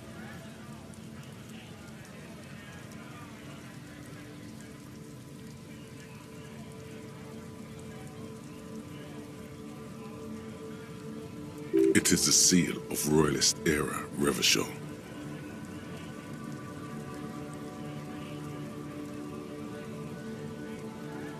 The back end of the cabin has a small perch to sleep, large ashtrays. There are several suns and wheels sewn into the curtains. A book with ragged edges catches your notice. The front cover features a large, muscular man. The title reads, Man from Eelmdal in the Lost City of the Pygmies.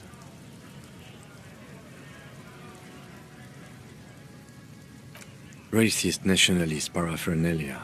Not unusual in this part of town. This is our guy. Likely, yes. This guy's proud of who he is. Drapes it all over his machine. There he is, in front of Rita, smoking nervously, hoping it's over.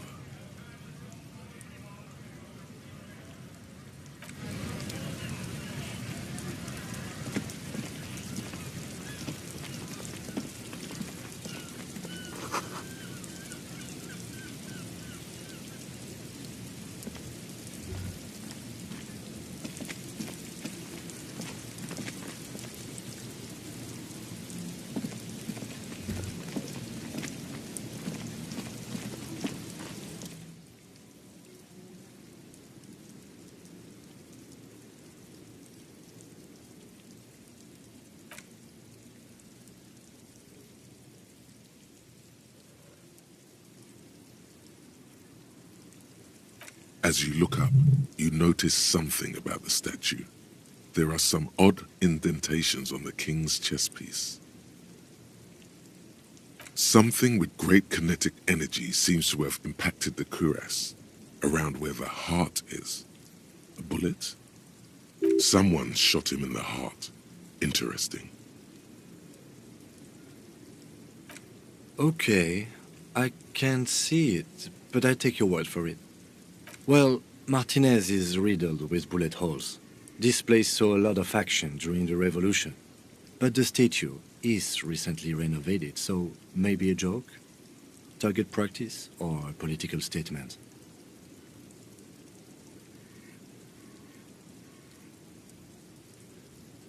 If we connect every bullet hole in Martinez to the murder, we'll get an overwhelming amount of loose threads. I've made a note. Don't hold your breath. The king stands high above you, surveying the bay, mute and indifferent to your sightings. Even by the standards of the Philippian kings, old sumptuous Philip was known for his profligacy. Well, he blew through the whole national treasury, starting the decline of one of the penultimate century's greatest superpowers, the suzerain of Revachol. His own maladministration foreshadowed the fall of the monarchy. During the anti-centennial revolution, an end to his family line and the monarchy on the Insulindian Isola.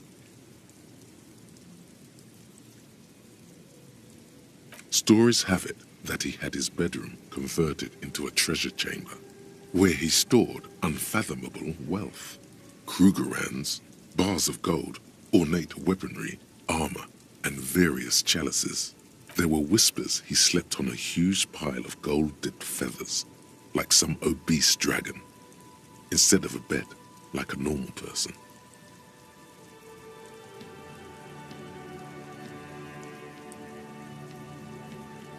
But wait, you haven't even heard about his fabled cocaine addict. You see, old Philippe wasn't just good at squandering the national treasury on gold and ceremonial weaponry.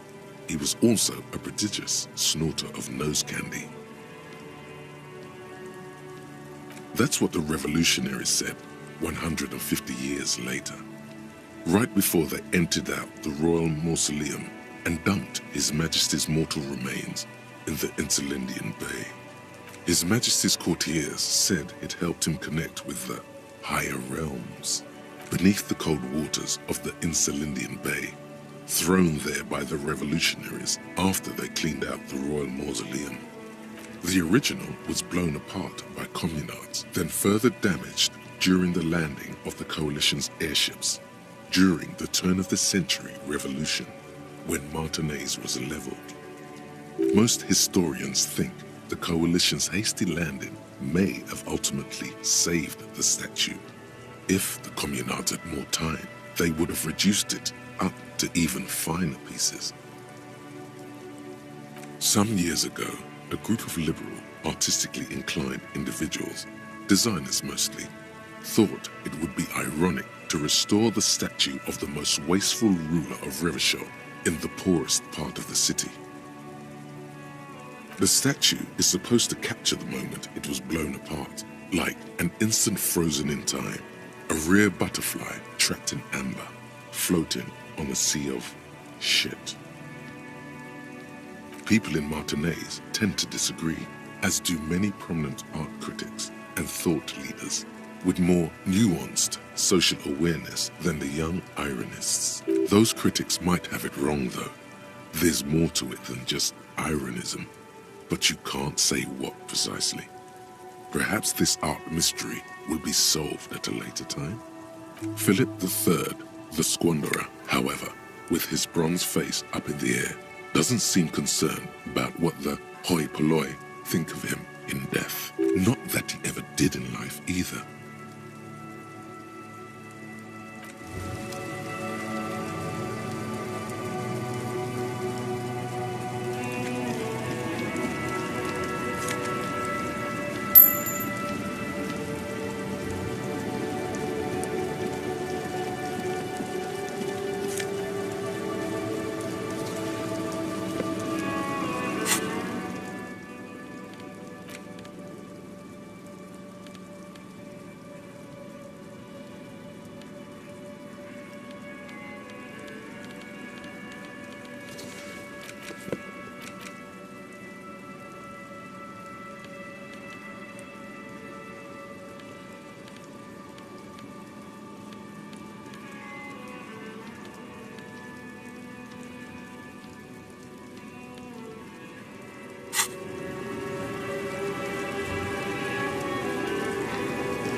The small, wrinkled woman does not greet you.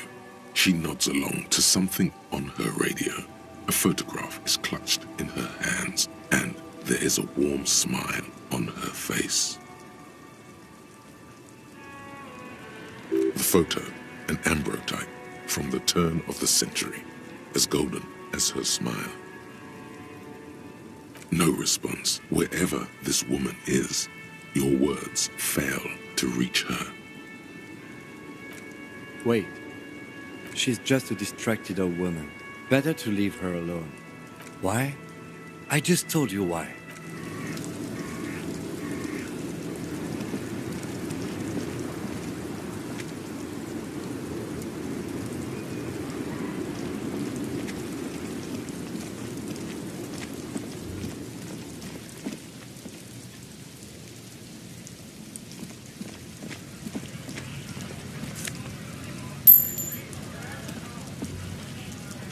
A Stars Ryko, one of the finest Zhimsk-made motor carriages ever. An oldie, but a goldie. Not many people outside of Grad, and Revachol West too, it appears. A Stas Ryko KK2. That's a classic model. Never thought I'd see another one repainted after what happened last time.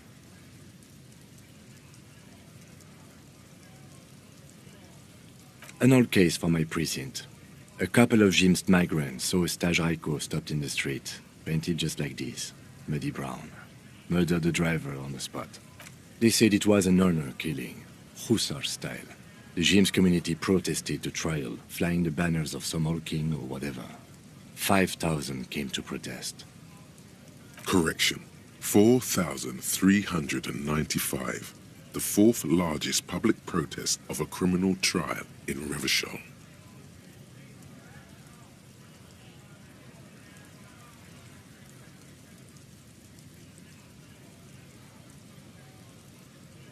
People we are paid to protect. Let's leave it at that. 4 years for murder in Reunion. The perps were remorseful. Their sorry knocked 8 years off the sentence. The prisons in the greater Revachol Industrial Harbor are already full. Prisoners are expensive to maintain. The longer the sentence, the larger the cost. I try to avoid drawing far-gone conclusions like this before actually examining the body. But my initial guess is the two are unrelated. Yes, detective? You sure you're not Jimsk? Yes, you're sure you're not. Or, if you are, it's only in that Revacholian way. 4 to 5% maximum.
We have a right to work!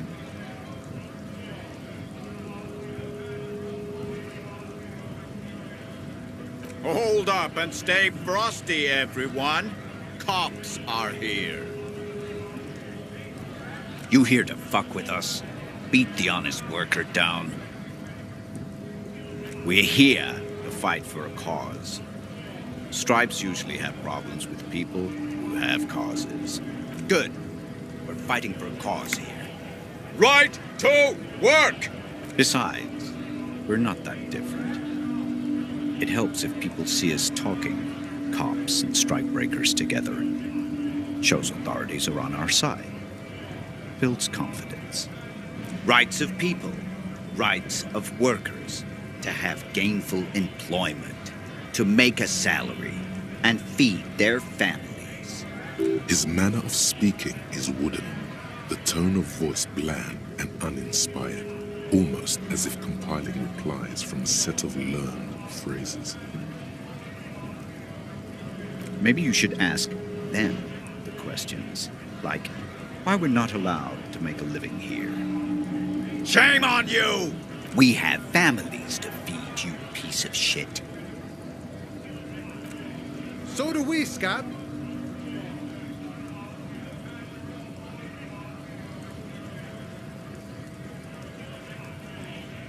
We were promised work. We'd be in there, working, if the bastards hadn't shut the gates. Main gate's locked. Would take heavy ordnance to bust it open. Could try to get in through the secretary's office. Door's locked. The guard's blocking the way to the access panel. And I don't mean the scrawny mess punk either. I mean head measurer. Or whatever he is. Huge Seminese guy standing up there on the overhead passage. Won't let anyone by.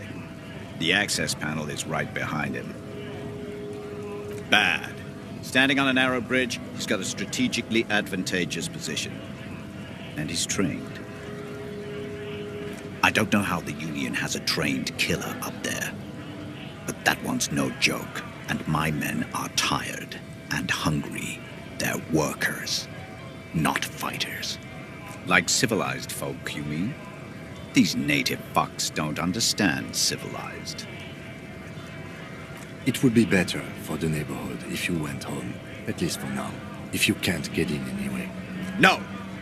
They will give up eventually. Or get drunk. Leave the button unguarded.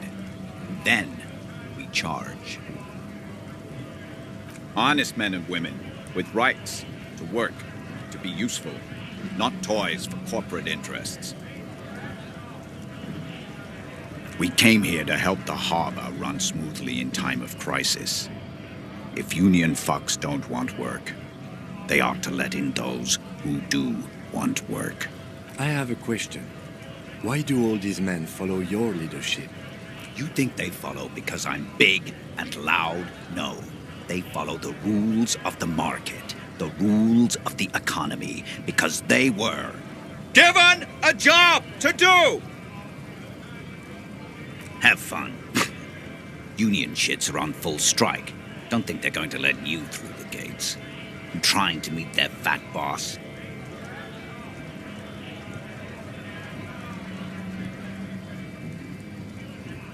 I know nothing about a murder.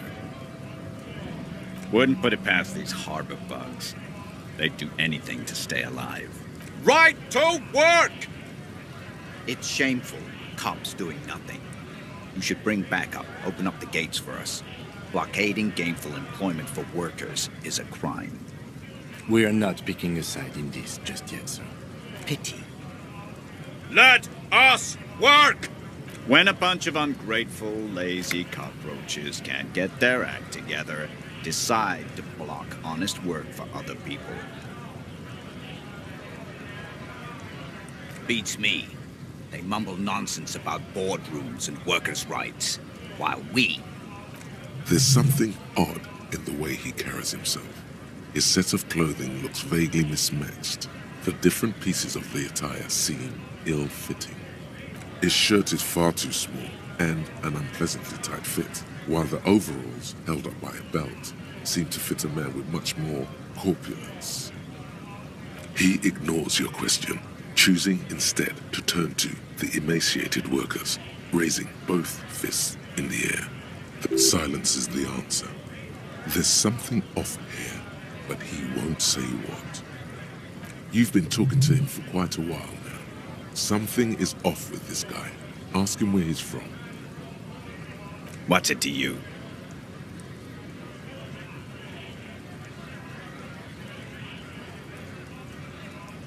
No, don't think we've met before. I came to help out the people. Every once in a while, it's like you can see glimpses of another guy under the guise of this fighter for jobs. He seems a more brutal, cunning, and suspicious person. Just a hunch. Or you just might be paranoid. We're all workers, right? Workers stick together. Came from the eminent domain, in Jamrock. Backgrounds in odd jobs, heavy lifting, cargo hauling, bouncer work. I know the drill.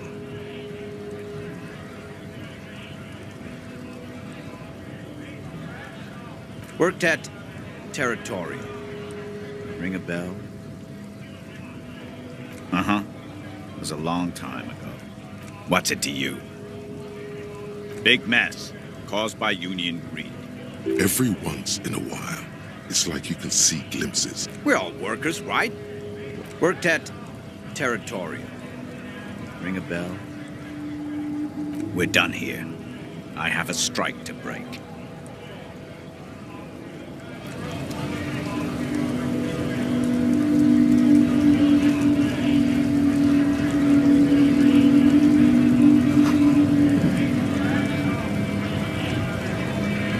Scott?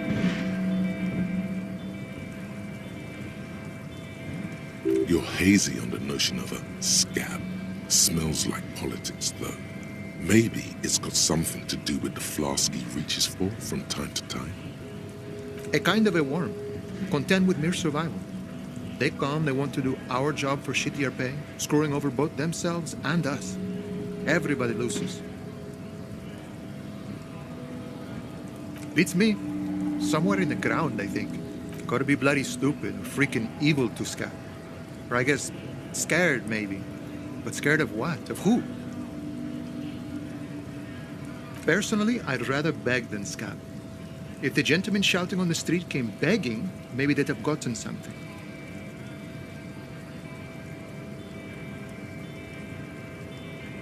Sometimes you gotta do what you gotta do. These scabs ain't begging. They ain't holding on to their integrity. I was just messing with you. No one's ever seen a cop scab. Imagine, you cops going on a strike, but then another cop comes in and says, let us cop for less money. Psst, show him your stolen card. Now has arrived the perfect moment. Speaking of, what brings the RCM here, to the wild north? Come to see the strife?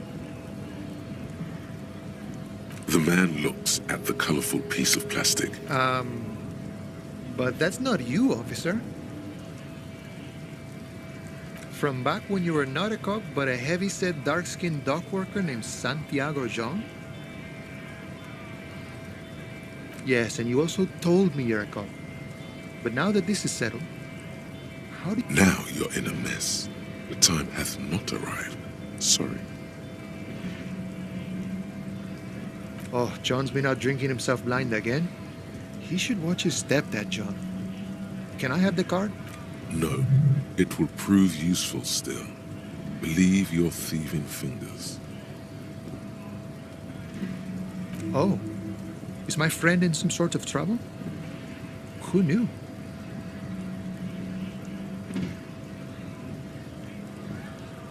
Sure thing, my friend. I can help you out.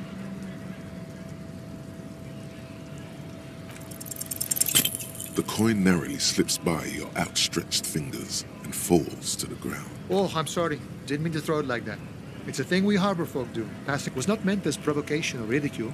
Lieutenant Kitsuragi picks up the coin and hands it to you. Right, always glad to help out the RCM. We're on the same branch, you and I. Humans, I mean, not slithering scabs. You know, serious business. I'm sure the big boss will be glad to tell you. You'll have to ask him first. He's a chatty guy. Wants to talk about the strike too. Just can't break the command structure and tell you now. My friend, I respect the right to roam. The open range awaits. I don't operate in that capacity. I'm not a granter of passage. The passage grants itself. If it's so simple, why did the scab leader warn you of the guards? Aye. Walk right past Measurehead and go in. Yeah, the 2.5-meter tall Semini supremacist there. Walk right past him, then press the button to unlock the door, then go past him again, and you enter the arbor through the office. Está. Don't worry, I'm sure it's not completely impossible. For example, you could best measure head in a physical confrontation, or you could convert to a Semini supremacist worldview. Or, maybe it actually is completely impossible. Not yet, no. He's incredibly strong. Jean-Luc himself would say the philosophy has proven overly heroic for the scabs to convert to. Not enough intuition. Sure. Murder, huh? That sounds like a lot of hard work. You'd never see me investigating a murder.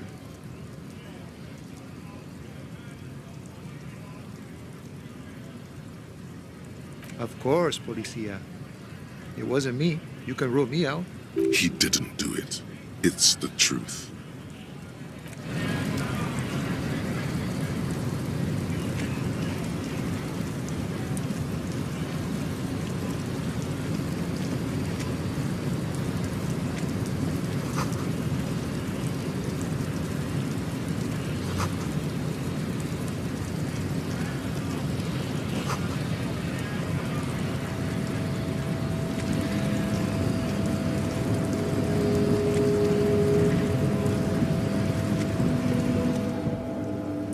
body betrays your degeneracy. Yeah, Measurehead. His body totally betrays his degeneracy.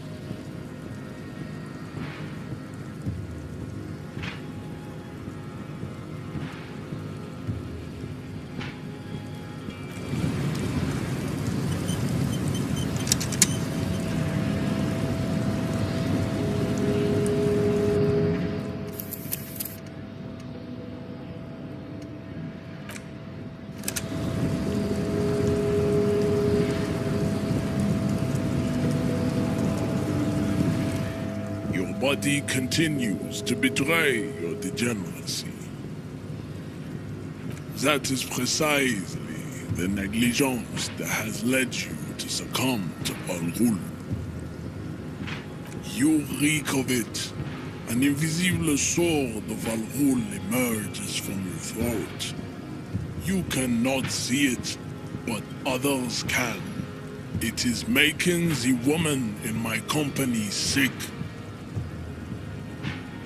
Your mouth moves, but the one who speaks is Al-Ghul.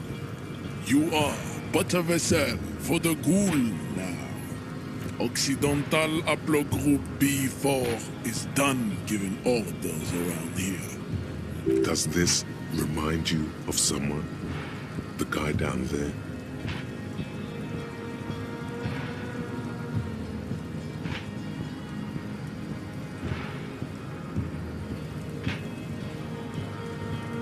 Begging for help, attempting to pass fear for cooperation. How you gave the world eugenics, electricity, and powerful weapons of war like this.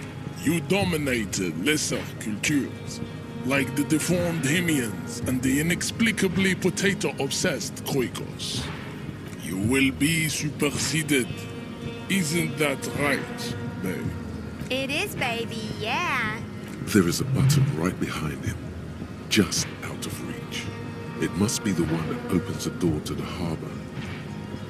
Enough with this begging. You should leave the stage of history with dignity. Bring your troops to the Simenine Islands and to Boogie Street, and we will pulverize you. The walls will be lined with bottles of Al-Ghul, your beloved beverage. There may be a peaceful solution to this. You could internalize Measurehead's race theory. He would take you as one of his own. The best idea.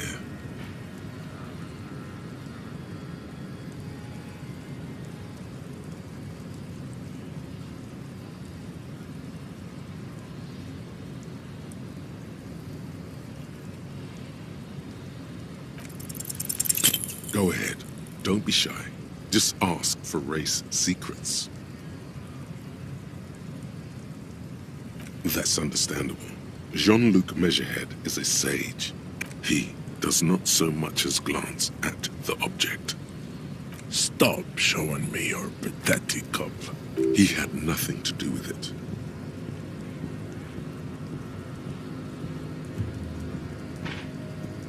Racists are generally not very good examples of their race.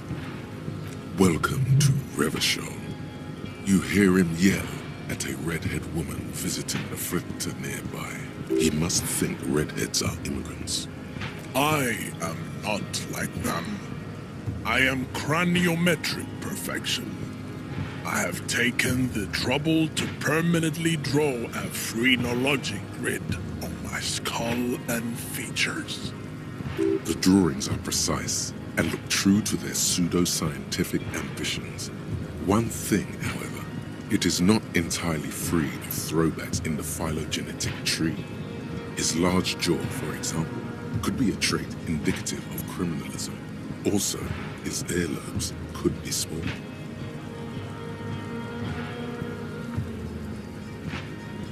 Correct.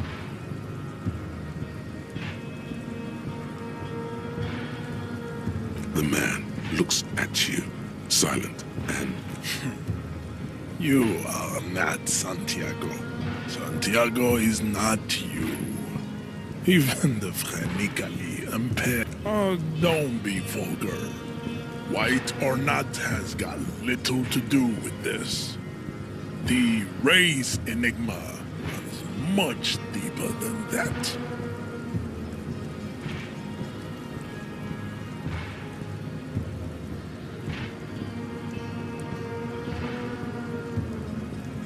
Mr. Claire is a man of vision and means.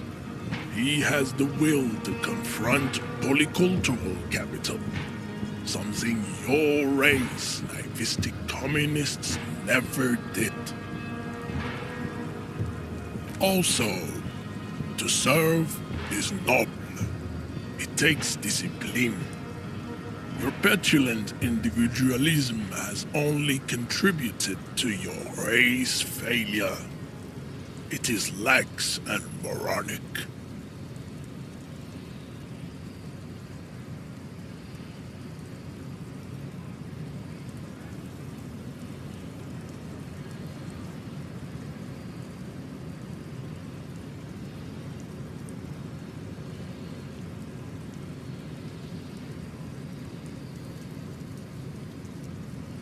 Of course you are, Revacholian man.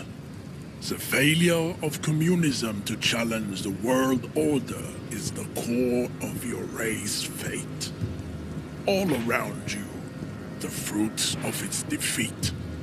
Individualism, rock and roll music, sexually transmitted disease.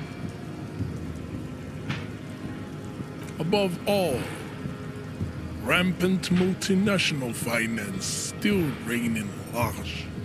Tell me, where have you gotten your love of pathetic communism from? Degenerate youth culture? Rock and roll music?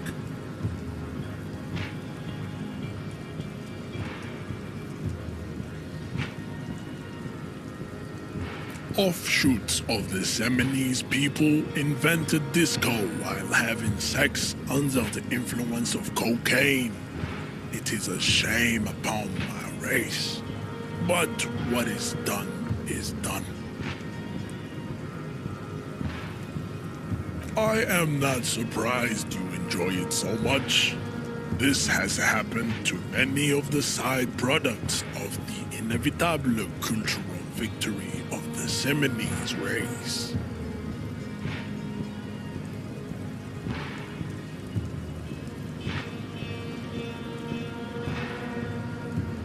What you need is to come to terms with extinction and never getting into this harbor.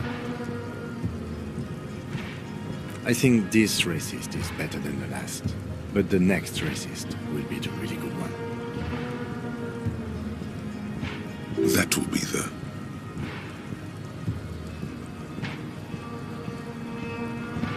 He will grant us 3 wishes. Your pedomorphic friend has quick wits, a protruding occiput, and an indented zygomatic bone. The lieutenant does not flinch. You should keep him close. The congenital defect of farsightedness does not render him a complete invalid. He still has the use of his mind.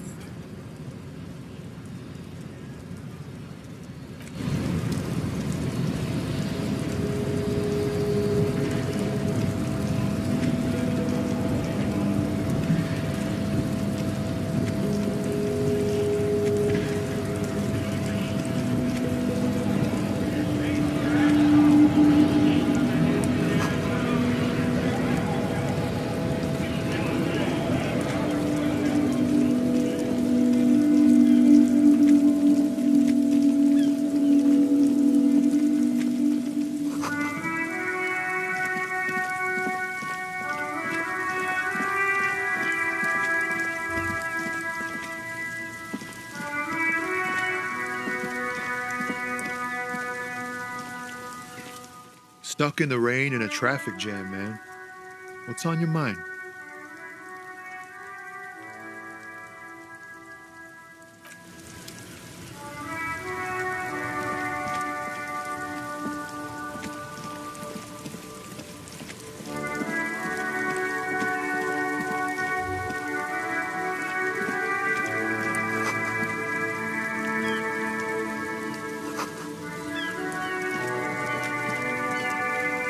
There are clothes inside, cheap second-hand clothes, smelling of strangers' body odors. Don't be shy. These are premium class clothes. Good quality fabrics, best retro design. Save the economy with your style, officer. How about some premium class service over here? Like paying with net worth. Go over and ask him if you can do that. Save the economy? That sounds off. Haven't you heard, officer? We've got to be economically conscious. Recycle your cash, keep it in circulation. Don't buy new things. Buy eco. Look around, officer. You see all these premium goods just sitting there, not getting bought? We've got to keep the flow of goods moving. Is this really the economy we want to leave to our children?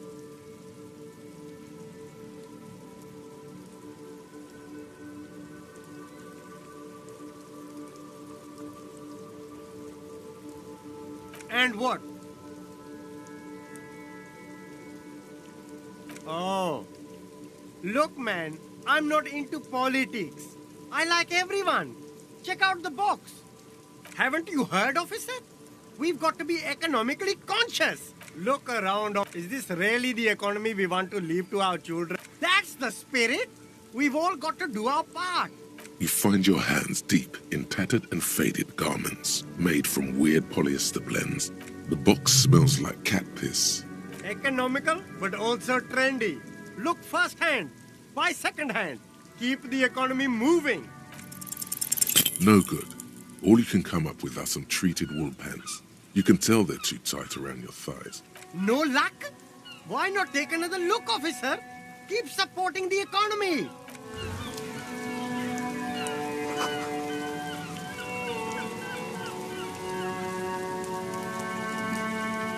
You see two lowly, defeated speakers, thralls, slaves basically, perched atop them like conquerors surveying the land. A pair of found, durable wear sneakers, ultra serious. I can see you've a taste for luxury, officer. Can't keep your eyes off those sneakers? Speaking of luxury, you should go over and ask about paying for those sneakers with your net worth. A pair of found ultras. The design is impossibly sleek and simple. A futuristic silhouette with a sleek monochrome colorway. Those sneakers, mister. Those sneakers are the latest found sneakers. Super air, super fine. Only? That's madness. Fun ultra. Wear the future. You remember the slogan from some magazine. These once respectable speakers have been conquered, reduced to a mere prop by the indomitable found ultras atop them. A small heat emboss on the veneer reads, "Solidarity aid from the People's Republic of Samara." The speakers themselves don't seem to display any magical qualities. No, don't look at the speakers, officer. Look at the sneakers. The sneakers are the stars here. These, officer? These speakers are Samaran garbage. I'm ashamed to even use them for props. Samaran trash? That sounds like they're from the Samaran People's Republic. No way, officer! These aren't for sale. They're bad speakers. Low-fi socialist junk. No, officer. You're a high-class policeman who accepts nothing less than the best. Lucky for you, I've got the best on sale. You do, officer, you do. Remember, we don't have to resort to socialism. Hey, psst. Yes, you. Word on the street is you're ready to start building communism again. You keep saying things like, down with the bourgeoisie, eat the rich, sodomize the landowners, impale all people who have more than 25 real in their pocket, literally murder all human beings regardless of their political beliefs. Okay, not in so many words, but don't deny it. You're about to rip off that mask of social democracy, and everyone can see that. So tell me, do you have any questions before we fire up the big communism builder? Failure. It's about failure. Yes, abject failure. Total, irreversible defeat on all fronts. Absolutely vanquished, beaten, curb-stomped and pissed on. Until you came along. You alone, against every living thing, against every human alive. 800 trillion real in the hands of an impossibly well-organized ruling class. Towering city blocks of bankmen who have the ears of prime ministers. Million-headed armies of nations and the love of your own mother. You against the atom, the charm and the spin, where the whole world failed. Matter failed to bend to human will. Human will failed to get out of bed and tie its laces. You alone, single-handedly, will rebuild the dreams of the working class. You are the last communist. Now get to work, comrade.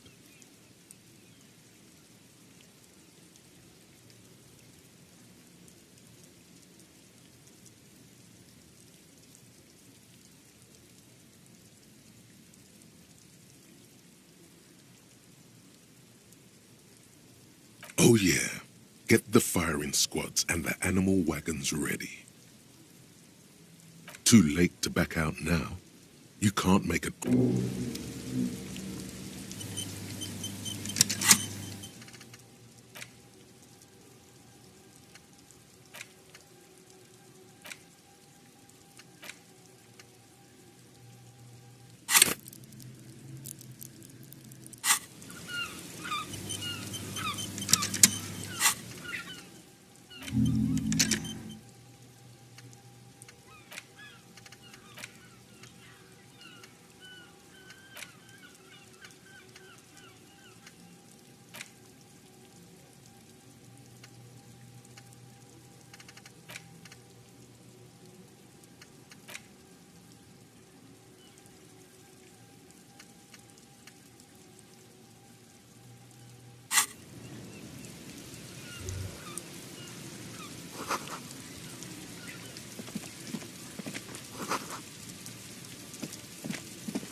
Wow, a very large red t-shirt with an impressive print stands out from the other garb. Oh yeah, the print depicts a muscled man striding toward you, a giant sword in each hand, encircled by burning embers. Behind him is a cluster of cabins engulfed in flames. Beneath him are the words, Hyundal burning. The antlers on the hood of the man's cloak and his piercing blue eyes are familiar. It's the man from Hendal. Walking away from his burning village, yes. Huh? Oh, I see. That's tough, man. I feel the same way sometimes. The man from Hjelmdal is the hero of a series of popular books based on a fictional version of Kotla. In fact, most people don't think that man from Hjelmdal ever really existed, but they are wrong. Hjelmdal isn't a real place. Neither is the man a real man, of course, but both the man and Hjelmdal are an ontological necessity. But hey, it's not worth getting into an argument about.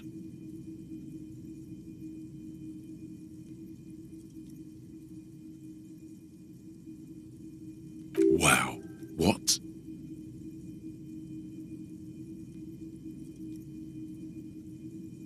Smells like worn cotton and a little old sweat there. Worn cotton with a side of flea market or trash bin. Sniffing is okay, but please don't try anything on. Can't have you leaving your photon emissions in the fabric of things you're not going to buy. I mean, even if the man from Hjelmdal didn't exist before the adventure novels, the stories have made it so that he has. It's simple, really. Okay. You sound skeptical. It's not that complicated. All that's required is a more robust understanding of cause and effect.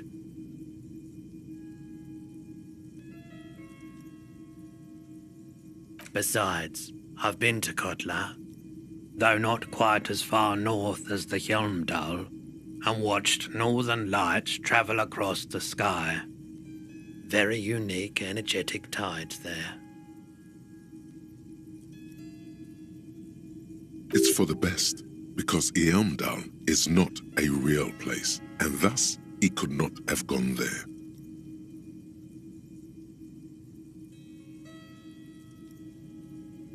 His theory isn't exactly incoherent, but its logic does suggest some unusual neural activity. Interesting. Too real.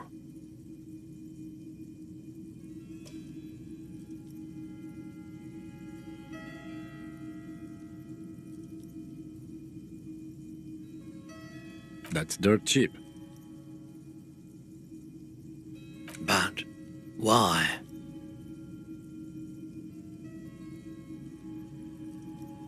I deal in goods, not services. That's dirt cheap. But I sympathize, I do. But this is a full... A typical Martinez streetlight sits among assorted floor and table lamps.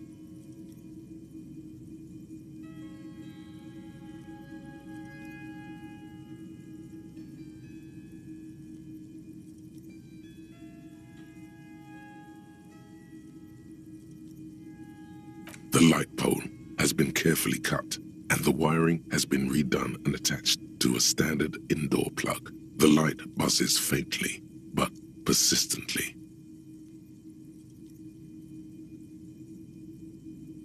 This would make quite a statement in your living room. Yes, officer. As you see, it's in perfect working order. His manner is casual, but his speech is careful, measured. He wants you to know that he has nothing to hide. It was brought to me to be altered. We are not here to investigate the theft of city property. You have to admit it's rather clever what he's done with it.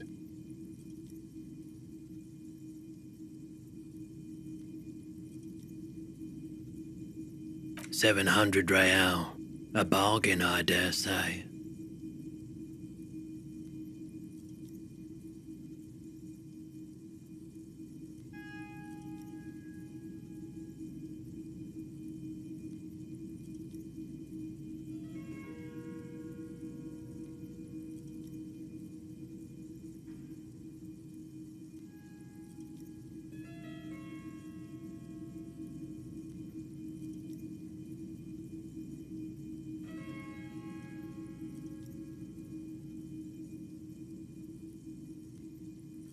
There's also the matter of rewiring, but the most important transformation is the light's placement among ordinary, indoor fixtures, which has adjusted its morphological field.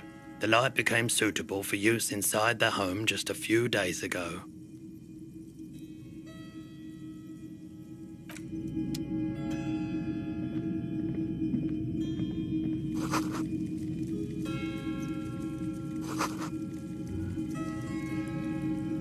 You see rows of toy soldiers guarding the rest of the trinkets displayed on the table. Some on horseback, others in rags, others yet in bright blue uniforms. All are stern and unyielding in their duty. Big men on big horses, clad in lamella armor and carrying flintlocks, the kind that would mow down a line of enemy soldiers in the blink of an eye.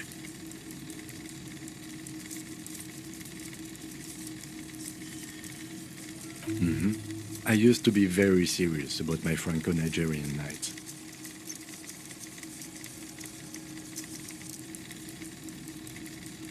They're not all blue.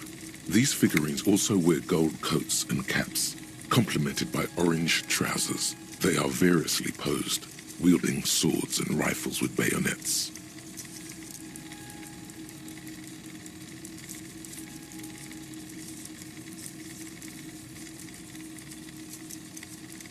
This is what the loyalists looked like, yes, at first. Then they wised up and got camouflage.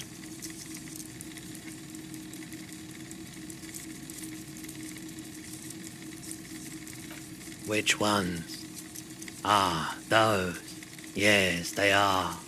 I find the paint job a bit gaudy, but children like the bright colours indiscriminately. This set of soldiers isn't meant to look impressive. A few have rifles, but most of them carry pistols. Some even shovels and tall sticks. You're probably talking about the revolutionaries, yes? Yes, they are soldiers, revolutionary soldiers. I think their poverty has been exaggerated for effect. When you place them next to the royalists, it doesn't seem like they could possibly win.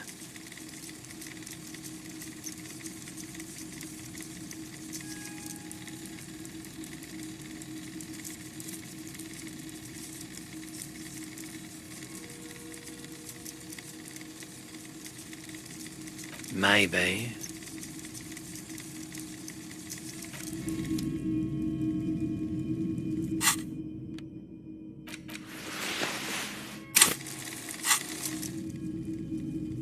You see rows of toy soldiers guarding the rest of the trinkets displayed on the table. Some on...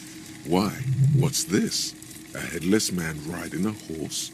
A headless man wearing futuristic tracksuit trousers that say foul.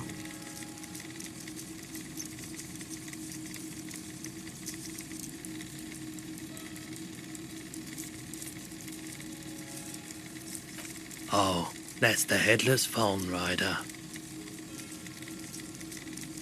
The headless phone rider. It's an urban legend about a man who rides the streets of Revachol sporting a fawn tracksuit. As you see, he's missing his head. 50 cents. Bargain price. I'll throw in the tiny cap too. I think he's looking for it, or something. That part of the story has many interpretations. He lost his cap when he lost his head. Perhaps he's looking for the head. Did I mention that this figurine is supposed to be lucky? Always carry it with you.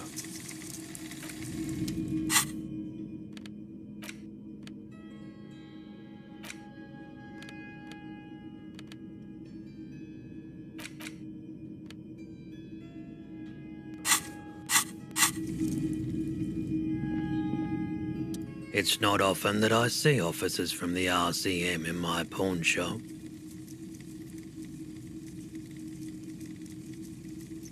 What can I do for you?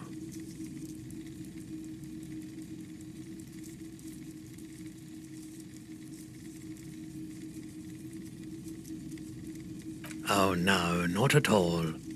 I guess I haven't had many customers lately, RCM or otherwise.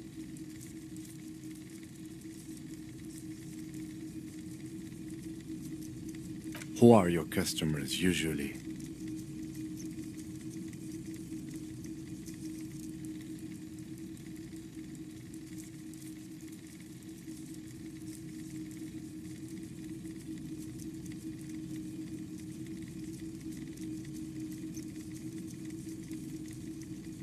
All kinds of people come through here. Locals, travellers, people looking for a deal, people looking for a keepsake, people who are terminally bored. As you can see, I have a wide selection of goods for everyone to choose from.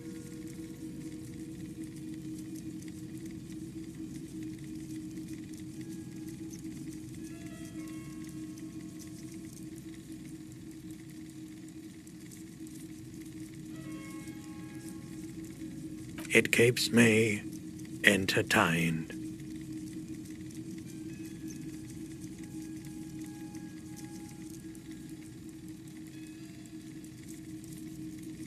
He's well composed, but underneath it you sense psychedelic processes bubbling. Some kind of drug, maybe.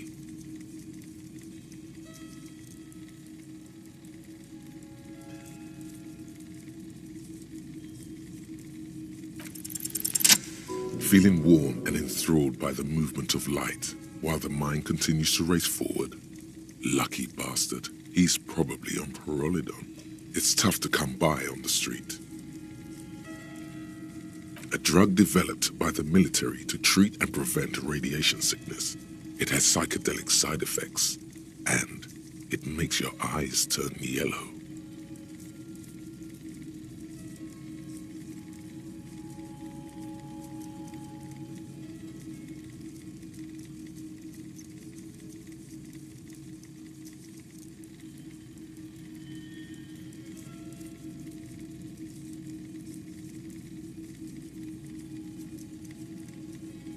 How would I know?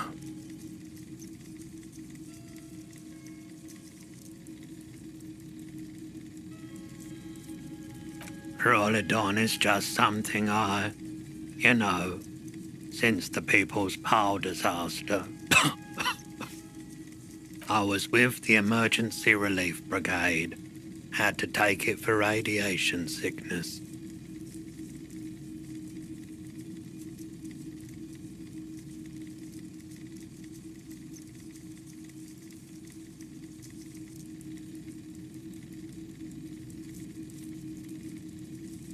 He's taking it for mental and emotional, not physical pain these days.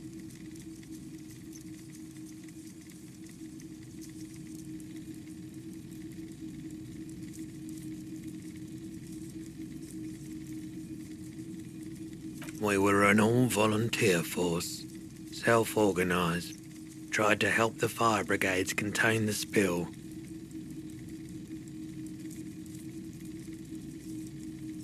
On the patch, gamma radiation lines crossed with a red drop of blood.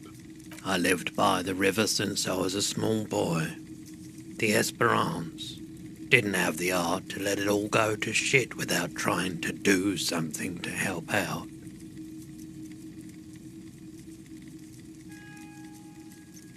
There wasn't much the volunteer force could do, however. We wasted years in the river mud, years getting sick.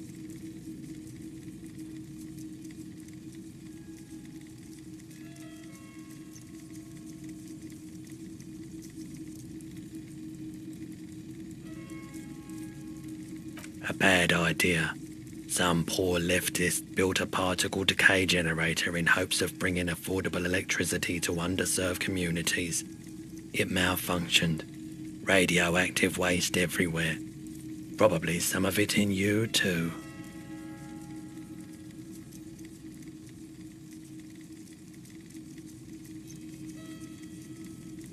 The People's Pile was a Type U particle decay generator that failed immediately after entering service, releasing radioactive waste into River Esperance.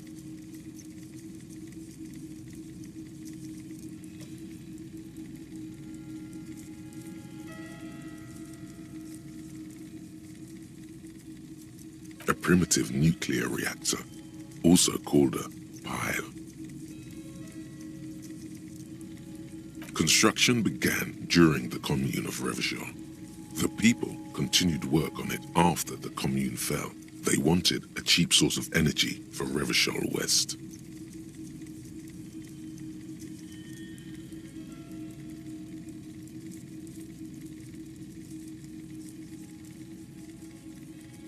Needless to say, things didn't work out.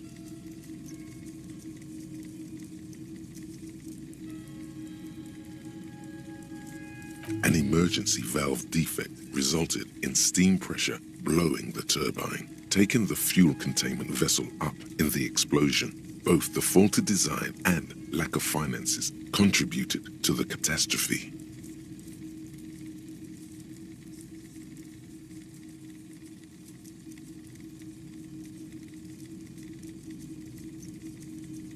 There's a reason why everyone's tried to forget any of it ever happened, and why no one has tried to repair or replace the pile.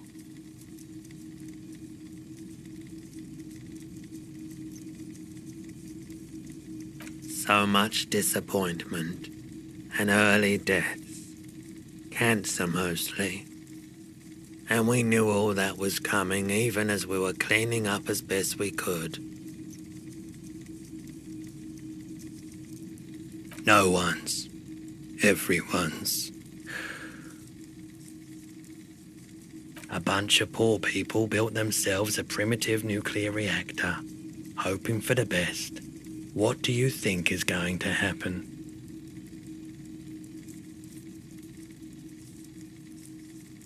The cleanup happened 15 years ago. I was young then. Later, my second aunt died. Left me this shack and all the assorted junk in it.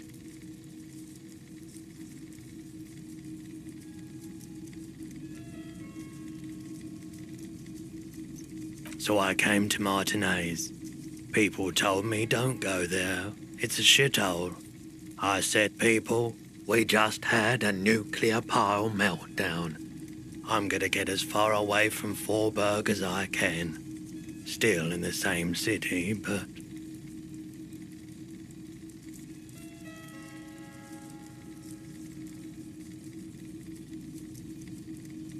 I like the theory more than the story. Outward movement, not vortices. Yeah, you gotta get in on those vortices, my man. Have you tried it before? The lieutenant steps away, pretending to admire some of the knickknacks on display. He won't be your nog, but he won't be thrilled about this either. Here you go, man.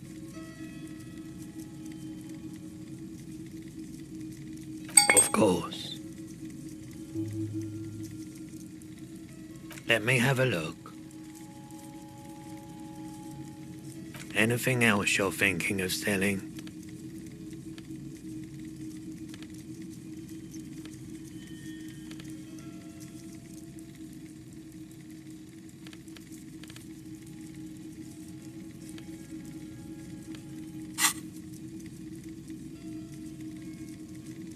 Another time, perhaps.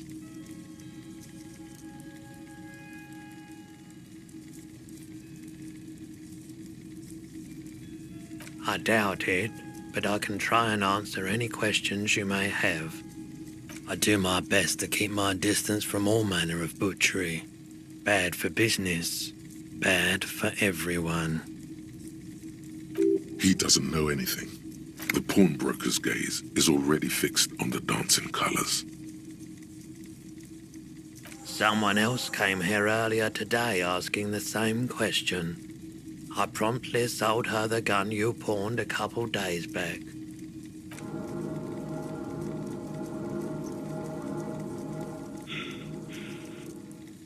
This is a pawn shop, and it did feel as if you've met before. Oh God. The lieutenant shifts from one foot to another, alert.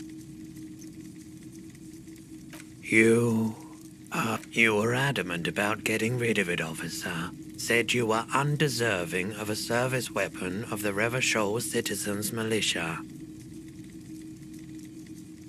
And I don't like keeping guns around the shop for long. Off-the-charts photon emissions, the unhealthy kind.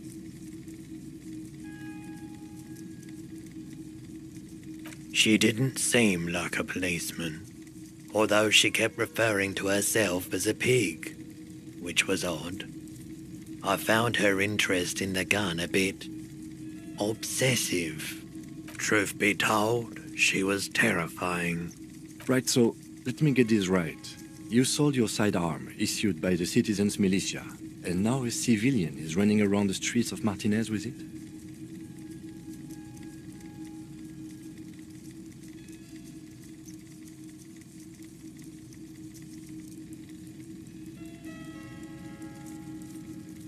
You're right that she could cast aspersions on the Force. We have to find her. My apologies, officer, but I have no idea where she was coming from or where she went. A needle in a haystack. There is nothing you can do about it now. You'll just have to hope you luck upon her somehow. Of course. Sure thing. Sure, man.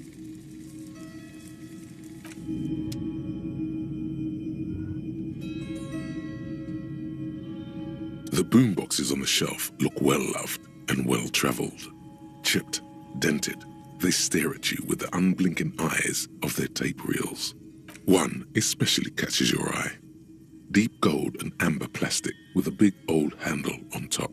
A classic boombox that says, Stereo 8 approved. Just make sure it works before you buy it. If police work means playing tapes, sure. You can use it for that.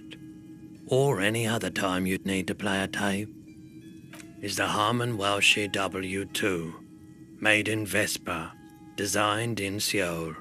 Plays all reel-to-reel formats. 2mm, 8mm, 12mm. It's even got a little radio in there. Absolutely. I've tested each one myself with recordings of speech, found sounds and music from a variety of genres. That's odd. Why doesn't he like music? The stuff I record myself, silverware shaking in drawers as motor cars race by, nocturnal animals climbing on the roof. Maybe you should ditch music as well. Get into these more experimental sounds he's describing.